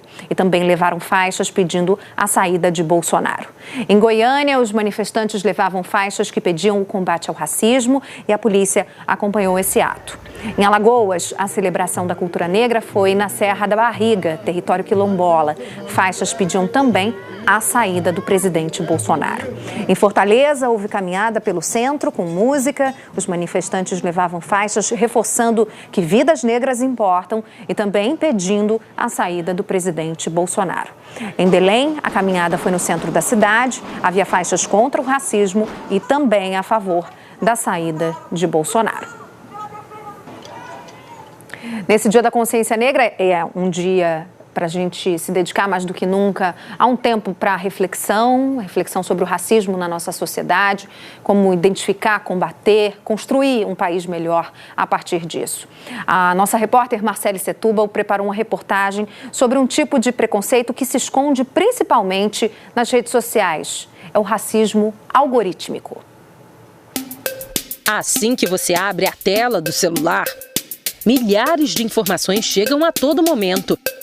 Seja uma foto, um vídeo, uma notícia. Mas se por trás das telas existem pessoas que publicam conteúdos racistas, as próprias tecnologias também poderiam ter esse comportamento? Para responder essa pergunta, vamos começar entendendo o algoritmo, o conceito mais básico da computação. Essa é a linguagem usada pelo software para executar os comandos que a gente dá quando quer abrir um programa, ouvir uma música ou simplesmente clicar aqui e acessar a internet. Os principais algoritmos que temos no nosso dia a dia analisam e modulam, organizam o conteúdo que a gente vê nas mídias sociais, por exemplo. Só que o modo que isso acontece é bastante opaco e, às vezes, penaliza algumas minorias, por exemplo. O chamado racismo dos algoritmos é objeto de estudo do Tarcísio Silva. O pesquisador identificou que a inteligência artificial não identifica corretamente rostos negros, por exemplo. Diversas plataformas já marcaram pessoas negras como se fossem macacos ou gorilas.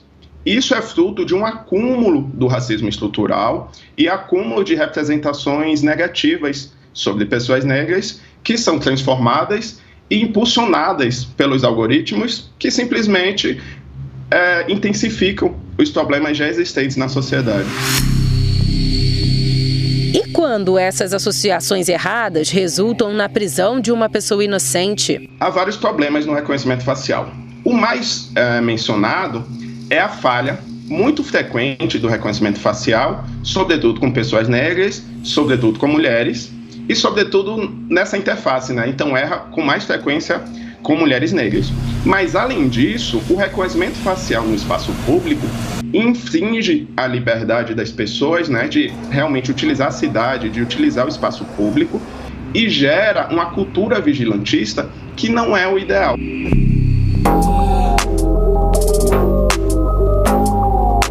O alcance das redes sociais e a forma como elas influenciam o nosso comportamento e consumo são um prato cheio para empresas que buscam atrair cada vez mais novos clientes.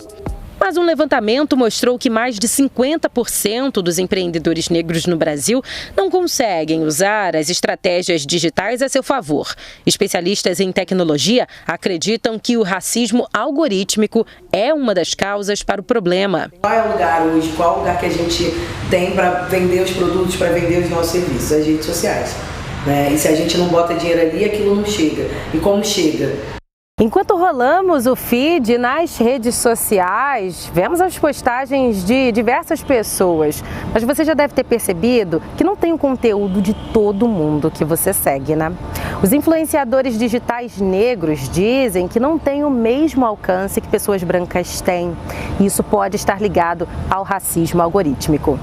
A Irlane, empreendedora da Baixada Fluminense, explodiu nas redes quando passou a vender laces, versão contemporânea das perucas.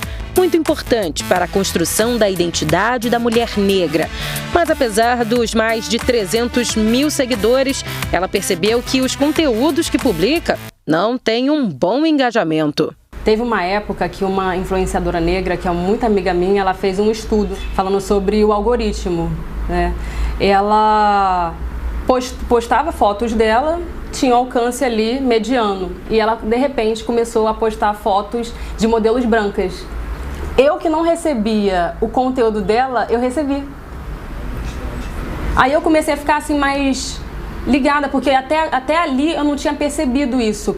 Eu não tinha pensado que o algoritmo ele poderia fazer esse tipo de distinção. A gente já está acostumado com isso, em correr mais para poder chegar no mesmo lugar.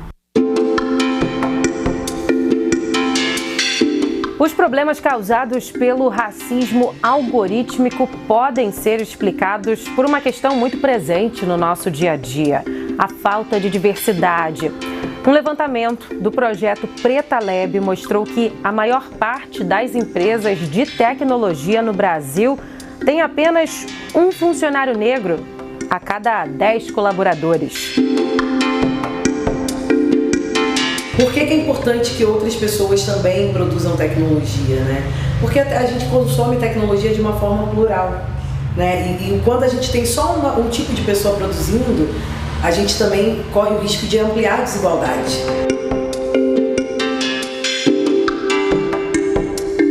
Nina Silva é executiva de tecnologia da informação e conhece de perto os problemas causados pela falta de representatividade no setor.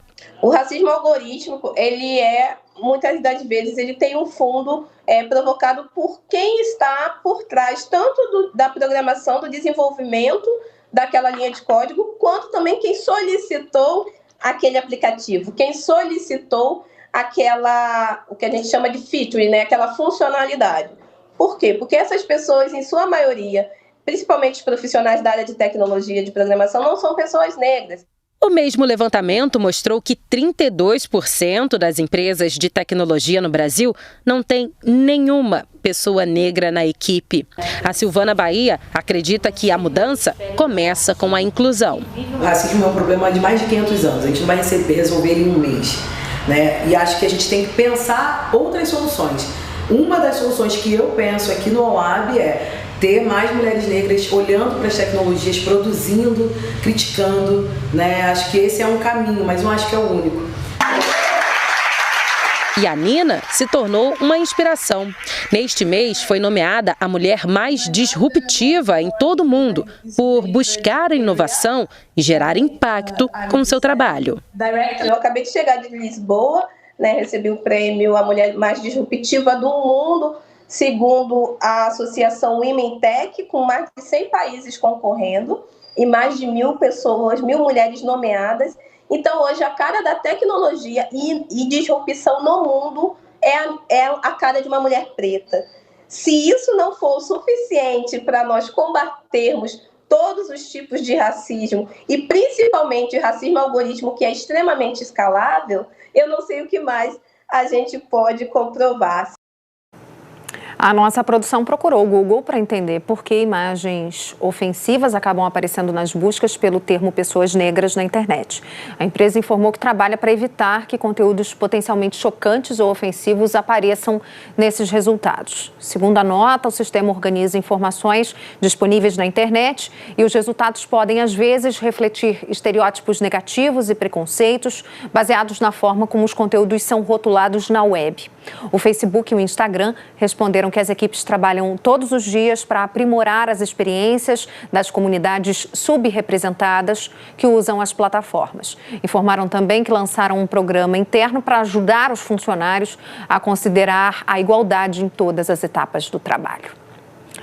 São Paulo preparou mais de 100 atrações virtuais e presenciais em todo o estado nesse Dia da Consciência Negra. Na capital paulista, começou hoje uma mega exposição que busca recontar a história da humanidade a partir da perspectiva do povo negro. E a gente vai direto para lá com o Marcos Vinícius Anjos, que traz as informações para a gente. Conta tudo, meu amigo. Boa tarde para você. Como é que está o movimento por aí?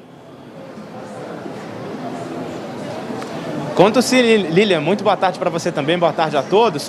O movimento está cheio. A gente está aqui desde as 8 da manhã, antes mesmo de o evento começar, antes mesmo de os portões serem abertos. Às 10 da manhã, portanto, os portões finalmente abriram e desde então o movimento só aumenta. A gente está aqui falando ao vivo, então, do pavilhão oeste do Parque Anhembi. Quem é da capital paulista sabe, fica na Zona Norte. Eu já vou pedir então para o nosso repórter cinematográfico, Adriano Marques, fazer um passeio aqui comigo para a gente ver algumas das atrações. Esse corredor aqui que a gente está, na verdade, é a Alameda da Cultura. O Adriano vai mostrar para vocês. Os corredores aqui do pavilhão oeste, eles são divididos por temas. Então eles foram organizados por temas. Aqui, por exemplo, são temas ligados à cultura negra, ao resgate da nossa ancestralidade. Então todos os estandes dessa Alameda da Cultura têm a ver com a cultura negra. Então, por exemplo, tem roupas, tem adereços, tem todo tipo de coisa associada à cultura negra. Tem um outro corredor ali atrás, que é a Alameda da Educação. Então por lá tem livro, tem outras opções também, tudo isso relacionado à educação.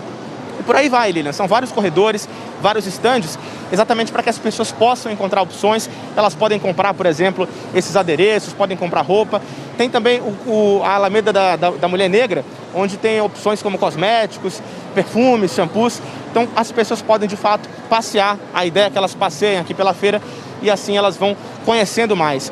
Tem também palestras, tem debates, tudo, claro, voltado ao resgate da ancestralidade do povo negro, a inclusão social, que é muito importante. A gente tem falado muito, batido nessa tecla e felizmente a gente tem visto avanços. Bom, a gente conversou também, viu, Lilian, com a curadora do evento. Ela contou pra gente, esse é o primeiro evento que ela promove do tipo, e claro que é uma expectativa enorme. Então ela conversou com a gente, falou a respeito disso. Você vai ver agora o que fala então a Adriana Vasconcelos. Vamos acompanhar. O racismo estrutural é as pessoas normalizarem o racismo, elas não percebem o racismo e ele não precisa de uma ação individual, é a estrutura beneficiando alguns e prejudicando outros. Se você vai no hospital e só tem médicos brancos, isso é o racismo estrutural. E se você vai à penitenciária e a maioria é negra, isso é o racismo estrutural. Então, a luta não é de negros contra brancos, e sim de todos contra o racismo. Pois é, a gente viu aí então a fala da Adriana falando sobre o racismo estrutural. Essa aqui é apenas uma das vertentes do racismo que a gente vê o dia todo, né, todos os dias na sociedade. E a gente também conversou com pessoas que vieram até aqui, público propriamente dito, que está acompanhando, que está curtindo. Vamos acompanhar também esses registros, esses depoimentos do público. Muita gente não conhece a nossa história, né, nossa própria história.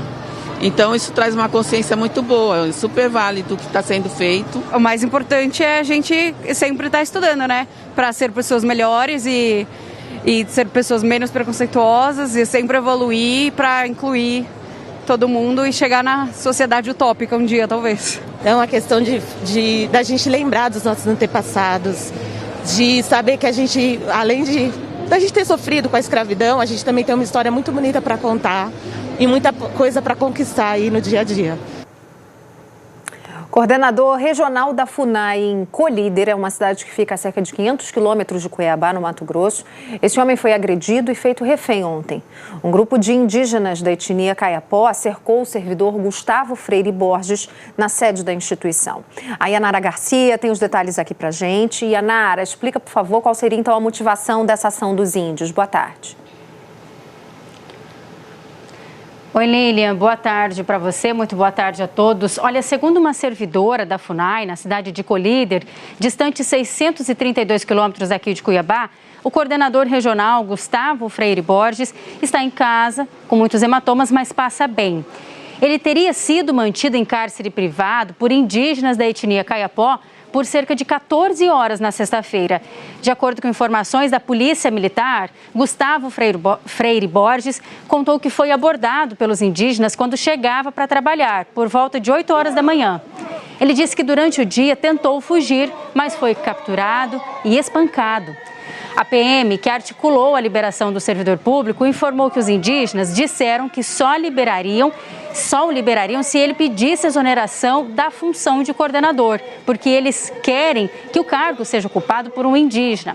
A Polícia Civil, que também acompanhou o caso, informou que as lideranças indígenas não permitiam a entrada dos policiais, os manifestantes não permitiam a entrada dos policiais no local e devido à quantidade de indígenas, cerca de 50 indígenas também armados, com arco e flecha, facões e outras ferramentas, não foi possível o resgate do coordenador. Só depois de assinar o pedido de exoneração, por volta de 10h30 da noite, é que ele teria sido liberado e encaminhado a atendimento médico. Nós tentamos contato com o coordenador, mas muito abalado. Ele preferiu não gravar entrevista. Também teve o celular levado pelos indígenas, segundo a colega dele de trabalho. E o coordenador, ele é indigenista especializado, concursado, e desde 2019 ocupava o cargo de coordenador regional, nomeado pela FUNAI. Nós tentamos contato com a ouvidoria e com a assessoria de imprensa da FUNAI, mas não tivemos respostas.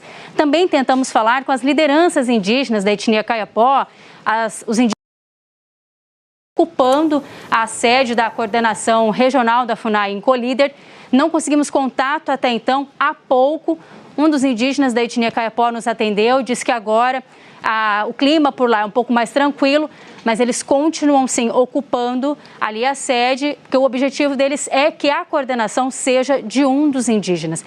Essas são as informações que a gente tem por enquanto, Lília. A gente continua acompanhando essa situação lá no norte de Mato Grosso. Qualquer novidade, então, volta aqui e chama a gente. Yanara, muito obrigada. E a Vale foi condenada em uma nova ação movida pela Justiça do Trabalho a pagar R$1 milhão a herdeiros de trabalhadores mortos no rompimento da barragem de Brumadinho em 2019. A condenação em primeira instância soma um total de R$100 milhões em indenizações. A Vale pode recorrer dessa decisão. O pagamento beneficiaria as famílias dos trabalhadores do Córrego do Feijão, na região metropolitana de Belo Horizonte. A ação movida por sindicatos é mais uma contra a mineradora, que em junho deste ano foi condenada em um outro processo.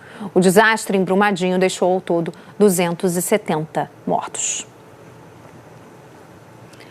E ainda em Minas Gerais, quase 9 toneladas de drogas foram apreendidas em 2 caminhões que passavam por Juiz de Fora, na zona da Mata Mineira. Num dos veículos, a droga foi encontrada no meio de um carregamento de carne suína. E no outro, a droga estava escondida num compartimento falso feito no teto do caminhão. Segundo a polícia, a carga teria vindo do Paraná e pelo menos 5 pessoas foram detidas. Agora, olha essa história. Um coelho, senhoras e senhores, um coelho virou motivo de briga no aeroporto de Guarulhos, em São Paulo. Um casal tentou embarcar com o animal num voo internacional e foi barrado. E aí começou o bate-boca com os funcionários.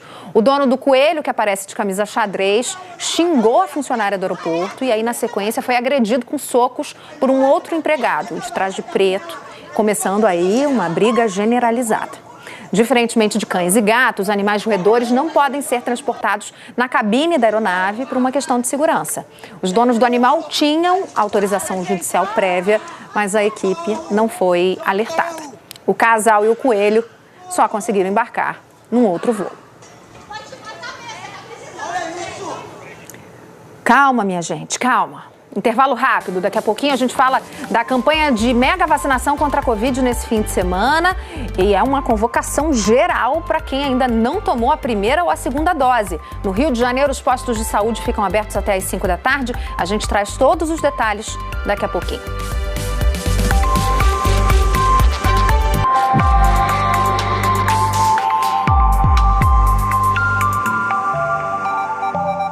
Não importa o que você tome para a gripe, você também pode usar Vic Vaporub, o poder de Vic em uma massagem. Alivia a congestão nasal, tosse e dores musculares. Use Vic Vaporub para um alívio em 2 minutos por até 8 horas. Micose pode ser pé de atleta, unha fraca ou ziquezira. Cada um chama de um jeito, mas a solução é sempre Clotrimix. Clotrimix Creme trata a micose e a frieira. Clotrimix Unhas recupera a unha danificada. De micose a ziquezira, chame Clotrimix. Chegou Ion. Seus investimentos em outros bancos e corretoras no mesmo app. Para você acompanhar com muito mais facilidade. Ion. O poder de investir é seu. Baixe o app e descubra. TIM Black é um plano que não para de evoluir.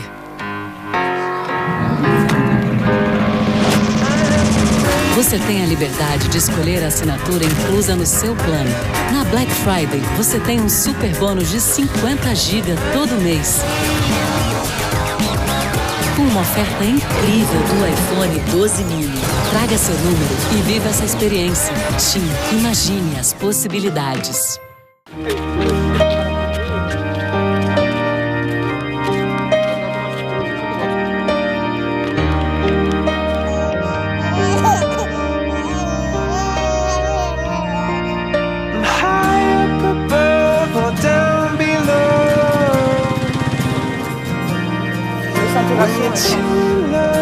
To let it go, but if you never try, you'll never know just what you were.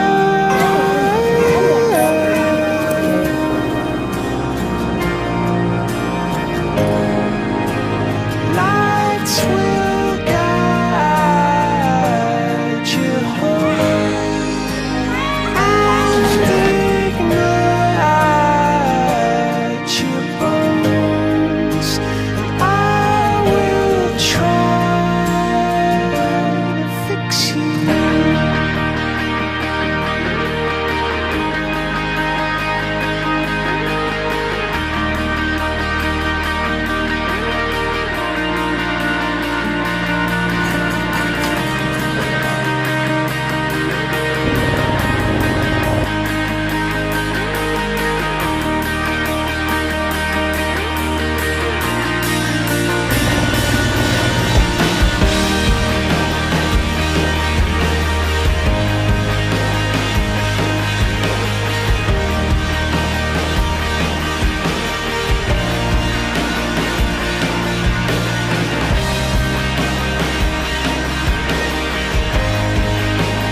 Nossa conversa hoje é com o ex-juiz da Lava Jato, ex-ministro da Justiça e Segurança Pública, Sérgio Moro. Estava no exterior e um rapaz me disse: Moro, é verdade que você abandonou o Brasil? E foi um tiro no meu coração. Surgiu a opção de tentar voltar e buscar essa reforma através do sistema político. Eu vou fazer que nem o juiz Sérgio Moro na Lava Jato insistir.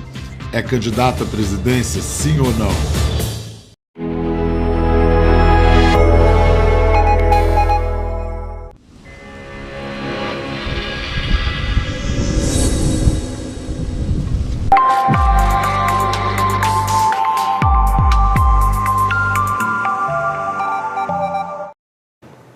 Estamos de volta e agora para falar da mobilização geral pela vacinação contra a Covid nesse fim de semana. Em Belo Horizonte, o chamado é para qualquer pessoa que precise tomar a primeira dose, a segunda e também dose de reforço. Quem traz as informações aqui para a gente, mais uma vez conosco, é o Gabriel Sena. Gabriel, como é que os mineiros estão respondendo a essa convocação? Qual é a movimentação aí nos postos? Por enquanto, respondendo devagar, viu, Lilian? Estou aqui num centro de saúde, no bairro Padre Eustáquio, em Belo Horizonte. Ninguém aqui agora. A gente está aqui desde o meio-dia, o pessoal vem, às vezes tem uma fila de 2, 3, 4 pessoas, mas depois esvazia de novo. Então o pessoal que está acompanhando a gente, mora aqui na região, pode vir, porque a vacinação está sendo muito rápida.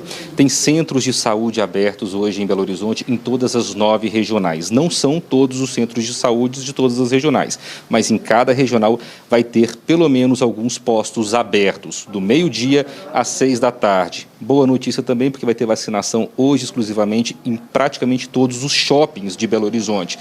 Então, pessoal que quer passear com a família, quer se antecipar para fazer as compras de Natal, né? Não quer passar aquele perrengue todo na época do Natal, com longas filas no estacionamento, quer adiantar para comprar o presente, pode ir ao shopping e, se tiver com alguma dose atrasada, pode tomar a vacina até às 7 da noite nos shoppings, nos centros de saúde, repetindo, até às 6 da tarde. Hoje só está tendo vacina da Pfizer nos centros de saúde, então é bom deixar isso claro, porque quem tomou a primeira dose da Coronavac ou AstraZeneca está com a segunda dose atrasada, não vai poder tomar hoje, vai ter que procurar um centro de saúde durante a semana. Hoje é só a Pfizer, dose de reforço é só a Pfizer para todo mundo e primeira dose. A gente tem que abrir uma exceção, um parênteses aqui para explicar para a população de Belo Horizonte o que estava acontecendo. A Prefeitura de Belo Horizonte, ela estava selecionando doses por idade. Então, por exemplo, eu tenho 39 anos, para minha idade, só AstraZeneca. Então, depois que o pessoal de 39 anos, que não conseguiu tomar no dia certo, ia procurar um posto de saúde, um centro de saúde, tinha que ir a um centro de saúde que tinha AstraZeneca, eles não davam outra dose. Isso acabou. Então, por exemplo, qualquer idade que você tenha, se você não tomou a primeira dose, hoje você pode procurar qualquer um centro de saúde para vacinar. Você vai conseguir se vacinar com a Pfizer. Então, recapitulando, centros de saúde hoje abertos do meio-dia às 6 da tarde, shoppings vacinação de 1 da tarde às 7 da noite. A grande preocupação é com a população, com jovens entre 20 e 30 anos. Nessa idade, só 30% da população completou o ciclo vacinal. A gente sabe que tem as festas do fim de ano aí, Carnaval chegando, o poder público está muito preocupado com isso, né? As pessoas vão sair às ruas. Belo Horizonte já disse que não vai patrocinar o Carnaval do ano que vem, mas isso não quer dizer que não vai ter festa, né? A Prefeitura disse que não pode impedir as pessoas de saírem às ruas. É importante que essas pessoas estejam vacinadas, principalmente os jovens, que são os que mais frequentam o Carnaval, estejam com o ciclo vacinal completo. Eu entrevistei um rapaz aqui agora há pouco, de 27 anos, ele veio tomar a primeira dose.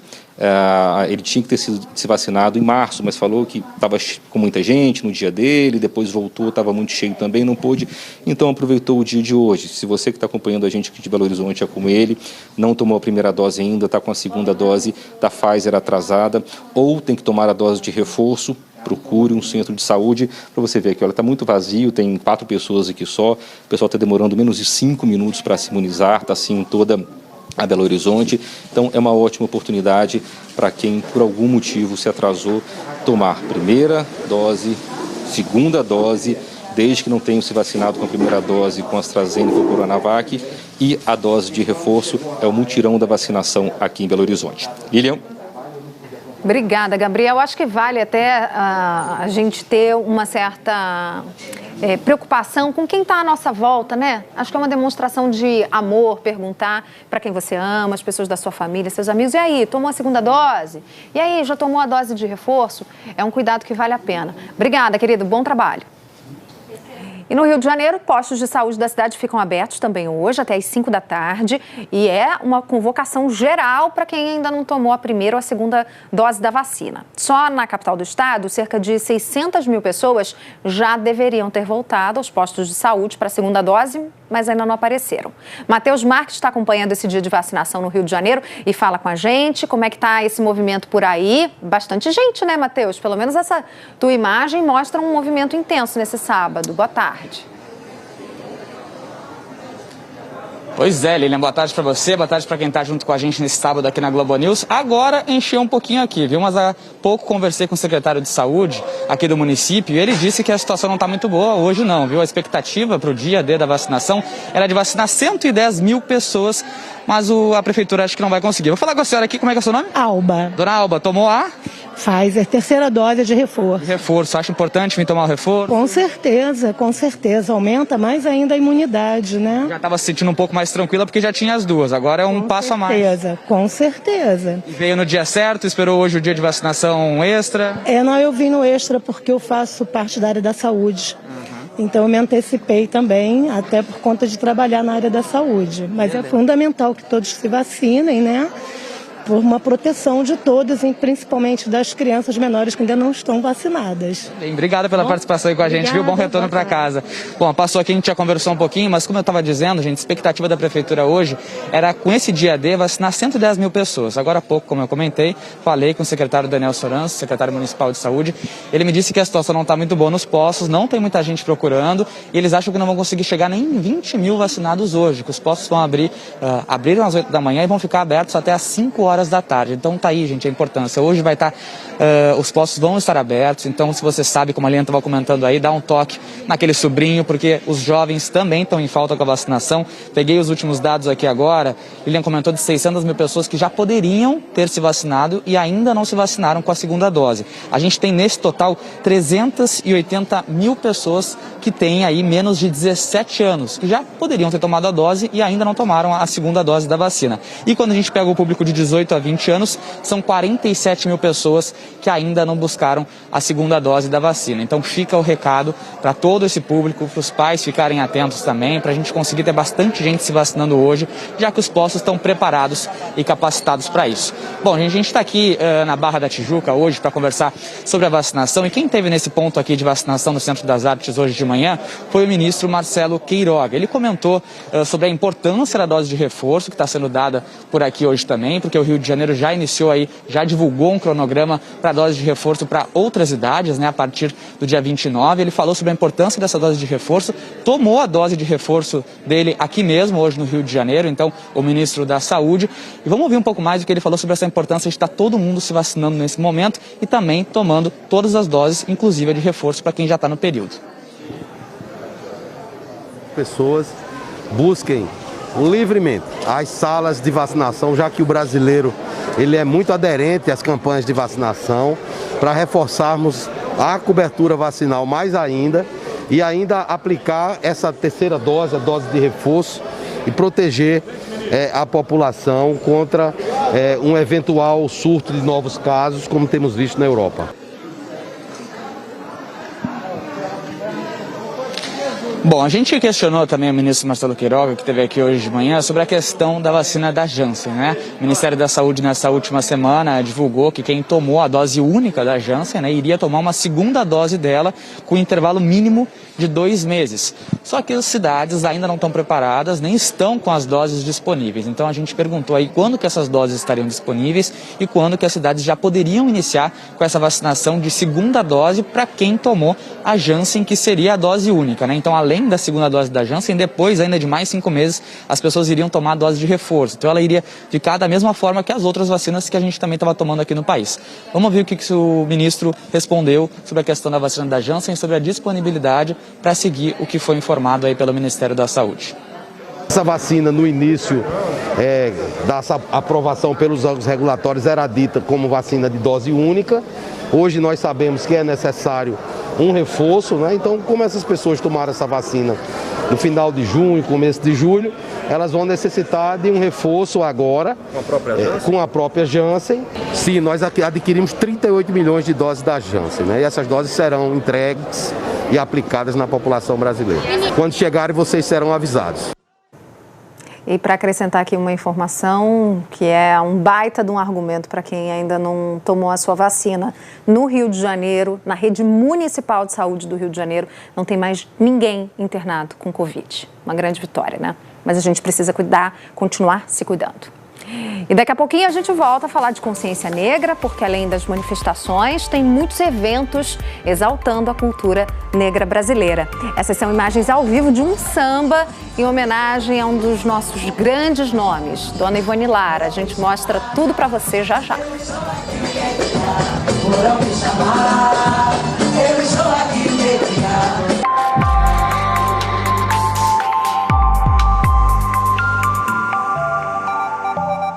Pegar resfriado na rua é um clássico. E levá-lo para casa também. Quando sentir os primeiros sintomas, use o novo Primeira Proteção. O poder de Vick em um microgel. Incline para fora e aplique. Para envolver, inativar e eliminar o vírus do resfriado. Novo Vick Primeira Proteção.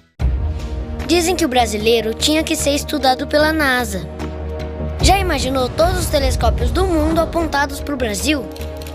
Toda aquela tecnologia descobrindo as nossas estrelas. Já pensou? certamente iam encontrar vida em abundância, algumas esperando por ajuda. Ia ser histórico ver as maiores mentes da corrida espacial fincando sua bandeira na corrida social. Não ia ter pra ninguém, ou melhor, ia ter pra todo mundo.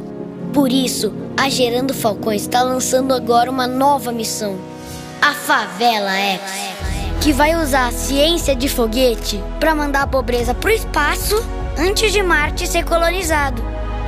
Essa é a missão mais urgente. E você pode embarcar nessa com a gente. Doe agora e nos ajude a revelar as estrelas das favelas. Favela X, nossa missão é aqui.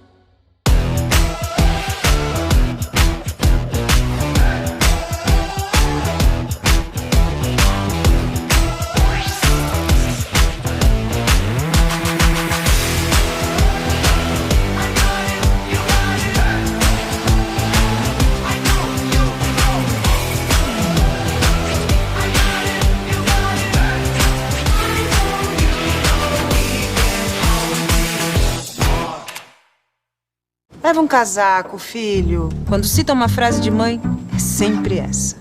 O casaquinho. A gente é muito mais que isso. Tem uma frase que realmente salva do aperto. Lembra do Floratil, filho. Opa. Lembra do Floratil, filha? Essa sim. Eu que sei. Lembra quando... Lembra do Floratil. Olha, que frase linda. Confie em quem sabe. Floratil trata e previne a diarreia, restaurando a flora intestinal. Confie em quem sabe. Confie em Floratil.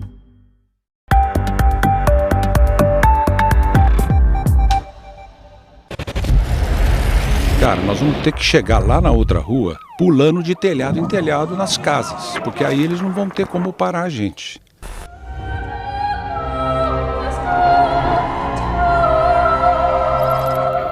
Então você tinha um frio de um lado, calor do outro do incêndio, aquele fogo ainda mais forte, e do lado havia um posto de gasolina colado no centro de distribuição. Raise your right hand and repeat after me.